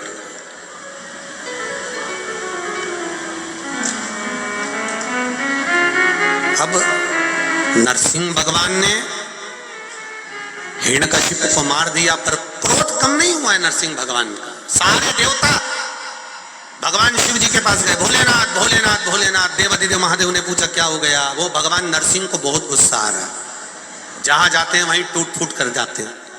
कुछ कृपा करो ना भोलेनाथ। क्रोध करने वाला व्यक्ति दूसरे के चक्कर में खुद को क्रोध करता है, दूसरा व्यक्ति इसका मजा लेता है और स्वयं क्रोध में गुस्से में अपना काम बिगाड़ बैठता है। दूसरा व्यक्ति इसका मजा ले रहा है। क्यों करना क्रोध? क्या करोगे क्रोध कर कर?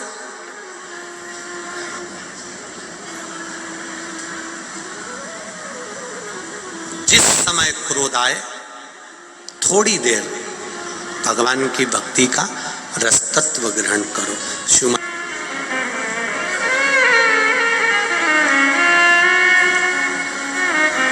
वो बस उसका स्पर्श मात्र हो गया तो हमारा कल्याण हो गया। स्पर्श मात्र से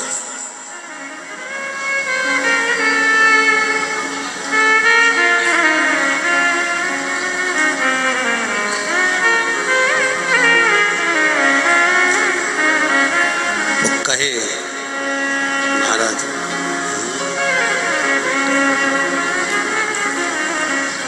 जितना जिसके भाग्य में होता,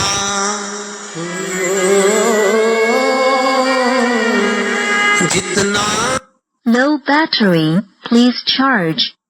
उतना ही फल पाता है। मेरे भोले के दरबार में सबका खाता है।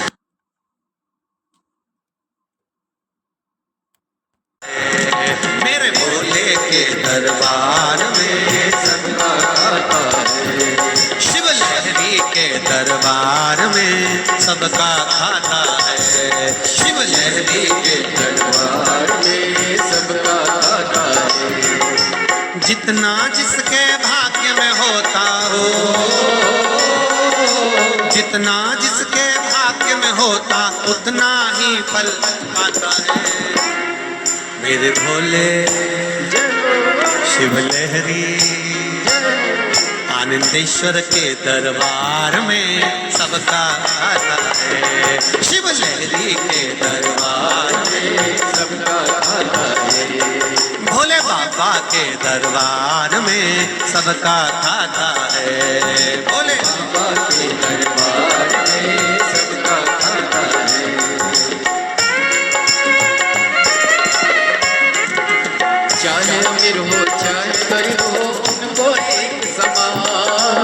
सबको एक समान, सबको एक समान। चाहे गरीब हो चाहे अमीर हो उनको एक समान, सबको एक समान, सबको एक समान। सबकी बिगड़ी वही बनाए हो, सबकी बिगड़ी वही बनाए हम सबके भगवान। मेरे बाबा के जय हो।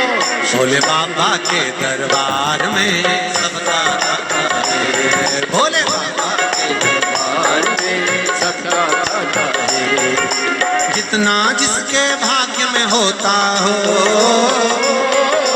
जितना जिसके भाग्य में होता उतना ही फल पाता।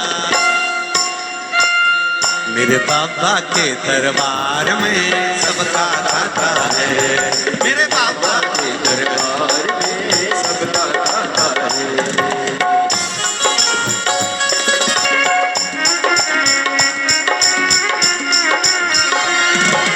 धर्म किए जान की इच्छा मत कर तू इंसान, मत कर तू इंसान, मत कर तू इंसान।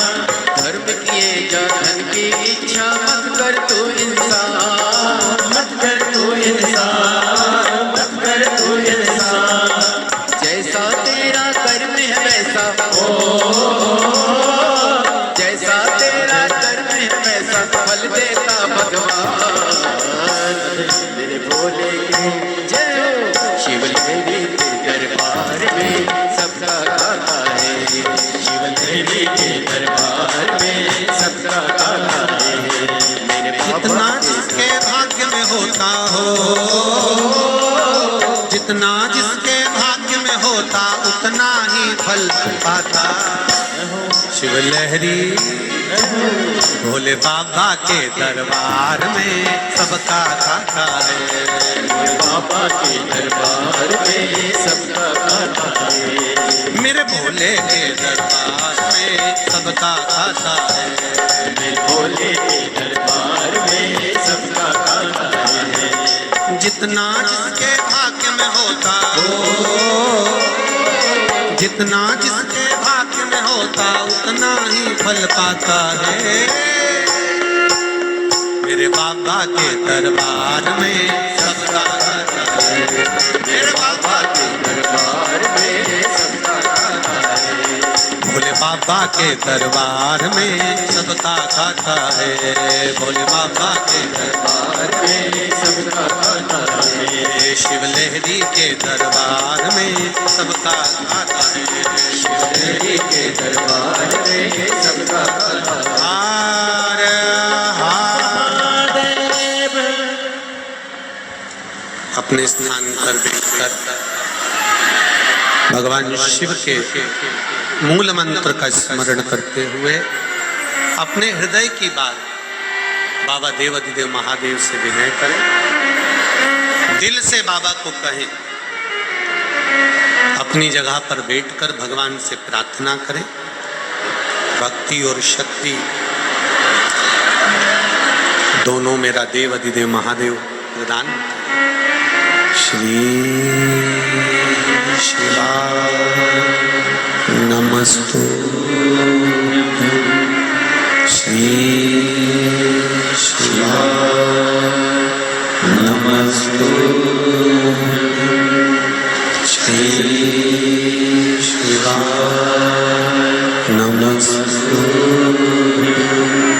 श्री शिवाय नमस्तु, श्री शिवाय नमस्तु। भोला सब दुख काटो,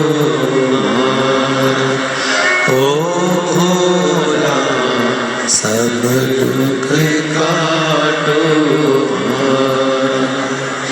शिव शंकर जपूं तेरी माला, भोले बाबा जपूं तेरी माला। भोला सब दुख काटो माला।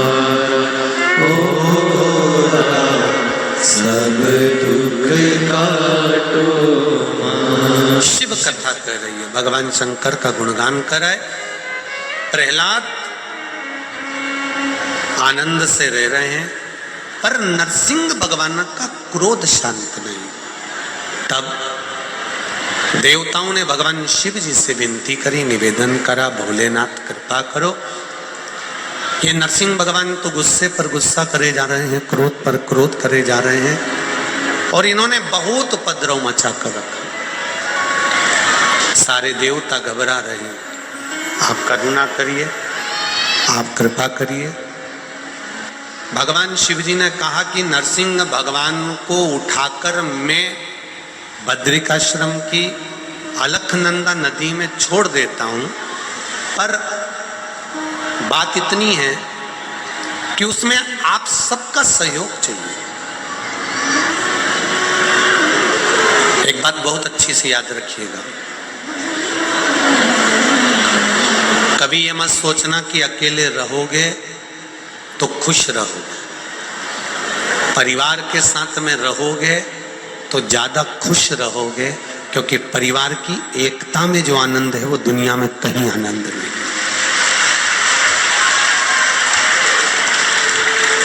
संगठित रहिए, संगठन में रहिए। जो संगठित रहता है उसको कोई तोड़ नहीं सकता। एक अकेली लकड़ी को कोई भी तोड़ देगा, पर 10-12 लकड़ी एक साथ में होगी तो तोड़ने में दम चाहिए। संगठन में रहने में, संगठित रहने में जो आनंद है वो कहीं नहीं है। हम एक बात हमेशा कथा में कहते रहते हैं, आज फिर कह रहे हैं, हफ्ते में एक दिन ऐसा नियम बनाओ कि अपने परिवार के साथ में बैठकर माता पिता कुटुंब कबीला जो भी अपने घर में, जो एक घर में जितने लोग रह रहे हैं, चाहे वो बच्चे हों, आप हों, पत्नी हो, बेटा बेटी जो भी हो, आपके घर में जितने भी लोग अपने घर में रह रहे हैं उन सबके साथ एक साथ बैठकर भोजन करो। हम ये नहीं करें कि एक ही थाली में भोजन करो, सब अपनी थाली लगाओ, पर एक साथ बैठो और एक साथ भोजन करो, जिससे अपने मन के भाव केंद्रित।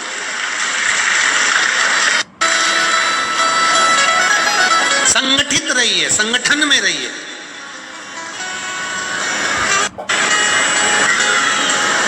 पिता आ रहा है 10 बजे रात को, बेटा आ रहा है 11 बजे रात को, माँ भोजन कर रही है 8 बजे, बेटी आ रही है 5 बजे। ऐसा भोजन का क्रम नहीं होना चाहिए। संगठित रहकर भोजन करें। ज्यादा दिन नहीं, हम ये कह नहीं रहे कि आपसे कि रोज करो, हफ्ते में एक बार। उससे क्या होगा कि बच्चे को कुछ कहना होगा तो उसको लगेगा पापा आज अच्छे मूड में है, तो अपन कह दें। मेरी मम्मी अच्छे मूड में है तो मम्मी से मैं कह दूं। अपने बेटा बेटियों से भी निवेदन है और माता और पिताओं से भी निवेदन है, अपने बच्चों से फ्रेंड जैसा रहिए, दोस्त जैसा, जिससे वो अपने दिल की बात आपको सारी बता दें और आप पहले से सचेत हो जाएं कि हमारे साथ ये घटना ना घट जाए। अपने बच्चों के साथ में रहकर अपने बच्चों से थोड़ा सा एक दोस्त जैसा माहौल रखकर उससे पूछो, उसको समझो, उसको जानो। बच्चा कहीं कोई गलत बात छुपा तो नहीं रहा है, 1 महीना 2 महीना 6 महीना 4 महीना उसके मन में कुछ चल रहा और वो छुपा छुपा कर चल रहा है, बाद में मालूम पड़ता है तो फिर रोना आता है। क्या करेंगे अब हम, कैसे बचाएंगे गुरुजी, अब हम क्या कर सकते हैं गुरुजी? तो गुरुजी कुछ नहीं करेगा, करना तुमको पड़ेगा। थोड़ा संगठन में रहिए, थोड़ा संगठित। भगवान शिव ने कह दिया 33 कोटि देवी देवता मेरा साथ दे दे, मैं नरसिंह भगवान के गुस्से को शांत कर दूंगा। ये 33 कोटि देवी देवता मेरा साथ दे। तो देवताओं ने पूछा हमें क्या करना पड़ेगा? शंकर भगवान ने कहा मैं शरम्भ पक्षी का रूप धारण करूंगा, तुम मुझ में बल देना, सब मेरे पंखों से लपट जाना, मैं बल पाकर नरसिंह भगवान को अपनी चोंच से या पंजे से उठा लूंगा और उठाकर अलखनंदा नदी में गंगा के जल में डाल दूंगा। जब नरसिंह भगवान को गंगा के जल में अलकनंदा नदी में डालूंगा तब उनका क्रोध अपने आप शांत हो जाएगा। देवताओं ने कहा हम तैयार हैं। देवता बोले हमें तैयारी है, आप करो तैयारी। शिव जी ने एक रूप रखा सरम्ब पक्षी का, नरसिंह भगवान को उठाया, पंजे में उठा कर ले गए, बद्रिकाश्रम की अलकनंदा नदी में उनको पटक दिया। पटके भगवान का क्रोध एकदम शांत हो गया, एकदम शांत। शंकर भगवान ने कहा नरसिंह भगवान से, प्रभु वैकुंठ नहीं जाओगे? नरसिंह भगवान बोले मेरे को अलकनंदा नदी में रहने दो। नरसिंह शिला के रूप में नरसिंह भगवान आज भी अलकनंदा नदी में रहते हैं। जहां पर ताप कुंड है, जहां पर पानी गर्म का कुंड है बद्रीनाथ में, उसके नीचे की ओर आप देखेंगे कि बड़ी सी शिला नजर आएगी, बड़ी सी शिला नजर आएगी। उस बड़ी सी शिला को देखेंगे और किसी पंडित जी से पूछेंगे कि ये कौन सी शिला है, तो लोग कहेंगे कि ये नरसिंह शिला है, ये नरसिंह भगवान के द्वारा प्रकट हुआ। शिव जी का नाम शरम्भेश्वर महादेव हो गया। शरम्भेश्वर महादेव क्रोध को संयम रखने के लिए, शरम्भेश्वर महादेव जो व्यक्ति पथभ्रष्ट हो जाए, जैसे मदिरा के नशे में पड़ गया, कहीं जुए में पड़ गया, कहीं मांसाहार में पड़ गया, कहीं व्यसन में पड़ गया, कहीं गलत काम में अगर कोई जा रहा है, तो शरम्भेश्वर महादेव के नाम से काली तिल भगवान शिव को समर्पित करी जाती है। महाराज काली तिल को वापस उठाकर ले आते हैं। उसी काली तिल को जो मदिरा का नशा करने वाला होता है या जो गलत व्यसन में डूबा हुआ होता है, उसको वो सुबह के समय अगर नहीं खाता तो भोजन के साथ उसको दिया जाए। शरम्भेश्वर महादेव। एक बेलपत्री का भी बहुत अच्छा प्रयोग है शरम्भेश्वर महादेव का, मदिरा पीने वालों के लिए, मांसाहार व्यसन में, जुए में, वेश्यावृत्ति में, पर नारी में, गलत जगह पर जो डूबे रहते हैं उनके लिए। पहले की कथा में उसका वर्णन किया है बेलपत्री। शरम्भेश्वर महादेव, एक बार सब बोलेंगे कौन से महादेव? शरम्भेश्वर महादेव। फिर जम के बोल लो एक बार, शरम्भेश्वर महादेव। जब हमारे घर में क्रोध बढ़ता है या कोई गलत कार्य में जाने लगता है तो शरम्भेश्वर महादेव का हमें शरणागति लेना चाहिए, शरम्भेश्वर महादेव का पूजन करना चालू कर देना चाहिए। कई लोग कहते हैं महाराज जी ये शरम्भेश्वर महादेव का मंदिर कहाँ मिलेगा, हम कहाँ पूजन करने जाए? कहीं नहीं जाना, तुम्हारे घर के पास में जो शंकर जी का मंदिर है वहीं जाओ, उसी देवालय में, उसी मंदिर में जाओ, शरम्भेश्वर महादेव के नाम से जल चढ़ाना प्रारंभ करेंगे। वो जल जो गलत संगत में पड़ा हुआ है उसका आचमन कराना प्रारंभ करेंगे, अपने आप उसकी धीरे धीरे बुद्धि सुधरना प्रारंभ हो जाएगी। ऐसा शरम्भेश्वर महादेव का। कुछ स्थान हमारे यहाँ पर बड़े सुंदर सुंदर स्थान निश्चित किए गए हैं, जैसे कैंसर आदि के मरीज के लिए हम लोग पहले भी कहते हैं कि त्रिजुगी नारायण का जल बड़ा महत्व रखता है।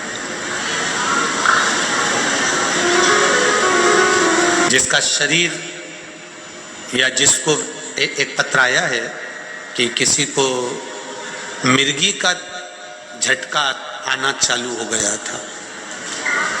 अब पत्र ढूंढेंगे तो समय थोड़ा लग जाएगा, जिसने लिखा है उसके स्मरण में होगा। जिसने भी लिखा होगा कि बीमारी के चलते चलते फिर मिर्गी आना चालू हो गई,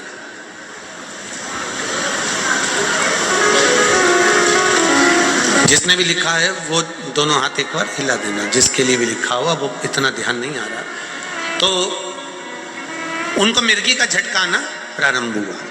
अब मिर्गी का झटका आना प्रारंभ हुआ, कई महीने निकल गए, मिर्गी के झटके बंद नहीं हुए। तब उन्होंने पत्र में लिखा है कि श्रम्भेश्वर महादेव का आपने जो वर्णन करा था 31 बेलपत्र वाला, गुरुजी हमने वो 31 बेलपत्र वाला प्रयोग करना प्रारंभ करा और उन्होंने पत्र में लिखा है कि मिर्गी के झटके भी बाबा की कृपा से ठीक हो गए हैं, अब कोई झटके उनको आ नहीं। श्रम्भेश्वर महादेव का जो वर्णन है, श्रम्भेश्वर महादेव का जो गुणगान है, ये कोई साधारण नहीं है। शिव महापुराण में भागवत के प्रहलाद चरित्र को लाकर रखा गया है केवल श्रम्भेश्वर महादेव के प्रागट्य के लिए। ऐसा श्रम्भेश्वर महादेव का गुणगान एक बार फिर आप लोग भूल ना जाओ, उसके लिए एक बार फिर से बोल लो, कौन से महादेव? श्रम्भेश्वर महादेव। ये श्रम्भेश्वर महादेव जैसे कुंदकेश्वर महादेव, कुंदकेश्वर महादेव का क्या काम है? माता पार्वती ने विदल उत्पल को मारने के लिए जो कुंदुक फेंका था, वो कुंदुक भगवान शंकर के पांव में जाकर गिरा था, तो शिव जी का नाम कुंदकेश्वर हो गया। जब हमारे यहाँ कोई दवाई नहीं लगती शरीर में, कोई कैंसर जैसा रोग हो गया, किडनी लीवर का रोग हो गया, या बीपी शुगर का रोग हो गया, शुगर लेवल में नहीं आ रही है, तो आप शंकर जी पे से जो बेलपत्र ला रहे हो कुंदकेश्वर महादेव के नाम से लाओ। दवाई खाओ, डॉक्टर को दिखाओ, सारी जांचें कराओ, डॉक्टर के अनुसार चलो, डॉक्टर जैसा बताए वैसा करो, पर उस दवाई को भी शिव जी से कहकर कि बाबा कुंदकेश्वर महादेव का नाम लेकर उस दवाई को भी हम कुंदकेश्वर महादेव का प्रसाद समझ कर पाना प्रारंभ करो, धीरे धीरे आराम लगना प्रारंभ होगा।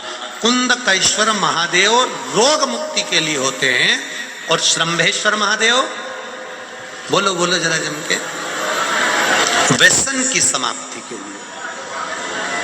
व्यसन में अगर कोई डूबा, महाराज शिव कथा कह रहे हैं, भगवान शंकर का चरित्र वर्णन कर रहा है। श्रम्भेश्वर महादेव प्रकट हो गए, सारे देवताओं ने भगवान शंकर की जय जयकार करी। पार्वती जी ने शिव जी का वो रूप देखा, तो पार्वती जी ने भगवान शंकर के उस रूप का गुणगान किया।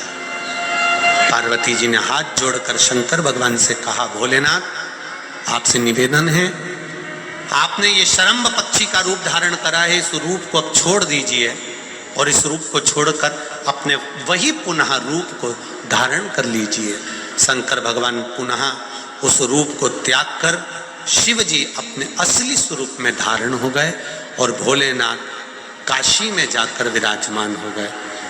माता पार्वती जी ने काशी का जब स्मरण किया, काशी का जब दर्शन किया, तब माता पार्वती के हृदय चित्त में काशी भ्रमण का भाव जागृत हो। काशी भ्रमण करने के लिए भगवान शंकर ने माता पार्वती से कहा, पार्वती तुम क्या चाहती हो? पार्वती जी ने मन से कहा, भोलेनाथ मुझे केवल इस काशी का दर्शन करना है। और देखिए शिव महापुराण का एक शब्द विद्येश्वर संहिता में कहा गया है, जैसे ग्रहण पड़ता है तो हमको स्नान करना पड़ता है, शमशान चले जाते हैं तो आकर नहाते हैं, कहीं अशुद्ध जगह पर चले जाते हैं तो आकर स्नान करना पड़ता है। विद्येश्वर संहिता में शिव महापुराण में वर्णन किया वेदव्यास जी ने, यदि काम, लोभ, आसक्ति, तृष्णा, झूठ, प्रपंच, छल, बेईमानी, ये सब का ग्रहण अगर इस शरीर पर पड़ा हुआ है तो शिव महापुराण की कथा कहती है, एक बार शिव महापुराण की कथा में जाकर डुबकी लगा लीजिए, ये सारा समाप्त हो, सब समाप्त। मैंने तेरे ही भरोसे बाबा, हवा बिच उड़ती जवानी, बाबा डोर हथों छड़ी में कटी जवानी, भोले में तेरी बदन, शंभो में तेरी बदन, हवा बिच उड़ती जवानी बाबा डोर हतो छड़ेला में कटी जवानी। शिव पुराण कर रही है। भक्त और भगवान में एक अंतर बड़ा प्रबल है। भक्ति शिव महापुराण कर रही है। भक्त और भगवान में एक अंतर बड़ा प्रबल है। कौन सा अंतर है वो भक्त और भगवान का? कहते हैं भक्त और भगवान में एक अंतर प्रबल है। जो भक्त और भगवान के अंतर को एक बार अच्छे से समझ लीजिए कि भक्त और भगवान में एक अंतर प्रबल है। जो भगवान नहीं कर पाता है वो भक्त के माध्यम से मेरा महादेव करवा बैठता है। ये भक्त और भगवान का एक अंतर, भक्त और भगवान का एक क्रम। जैसे हनुमान जी महाराज, जो मेरे राम नहीं कर पाए वो मेरे हनुमान जी कर दिए। और मेरे हनुमान जी महाराज भक्त बनकर जो नित्य सेवा की तल्लीनता में रहते हैं। शिव कथा कह रही है। जो शंकर का भक्त है, शिव की उपासना करने वाला है, शंकर का अनुमोदन करने वाला है, शिव स्मरण करने वाला है, शंकर का गुणगान करने वाला है, शिव मंदिर में एक लोटा जल चढ़ाने वाला है, शंकर के मंदिर में एक बेलपत्र चढ़ाने वाला है, जो शिव भक्ति में दिन रात डूबा रहता है।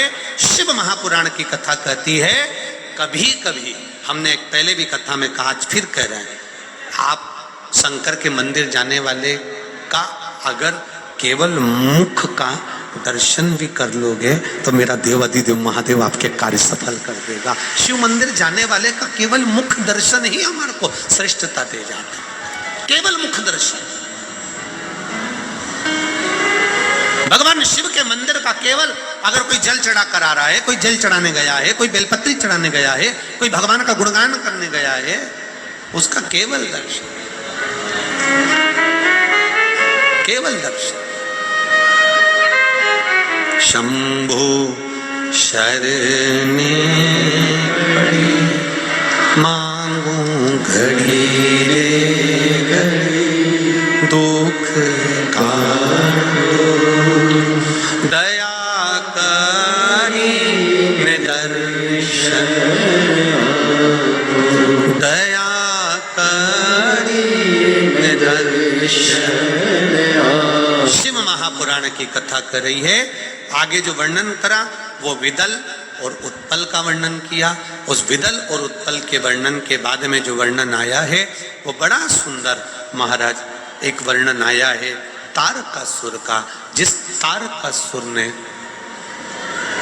भगवान देव अधिदेव महादेव के पुत्र द्वारा अपने प्राणों को हरना मांगा था, अपने प्राणों को हरना मांगा था। महाराज तारकासुर, जरा विचार करिएगा शिव जी का कितना भारी भगत होगा, जो चाहता है भगवान शंकर का विवाह हो जाए, जो चाहता है भगवान शिव का मंगल विवाह हो जाए। वो तारकासुर अगर ब्रह्मा जी से वर मांग रहे हैं तो ये वर मांग रहे हैं कि शिव जी के पुत्र के द्वारा मैं मरूं, भगवान शंकर के बेटे के द्वारा मैं मरूं। अब देखिए जैसा तारकासुर ने भला चाहा, घर की जो बुजुर्ग माताएं होती हैं, घर की जो माँ होती है, घर का जो पिता होता है, वो भी हमेशा अच्छा ही चाहता है। वो कभी ये नहीं चाहता कि मेरे बेटे का विवाह नहीं हो या मेरी बेटी का विवाह नहीं हो। वो हमेशा अगर चाहता है तो केवल इतना चाहता है कि मेरे घर में अगर मेरा बेटा बड़ा हो गया है तो उसका विवाह हो जाए। उसको मालूम है, उसको ज्ञात है कि विवाह करूंगी, बहू आएगी, हो सकता है मैच कर पाए ना कर पाए, हमारे साथ श्रेष्ठ रह पाए ना रह पाए, पर एक निवेदन आप सबसे करना चाहूंगा, ना कभी बहू बुरी होती है ना कभी सास बुरी होती है, केवल एक समय की अवधि होती है जो व्यक्ति को बुरा बना देती है, इसलिए उस समय को थोड़ा सा टालते रहो। समय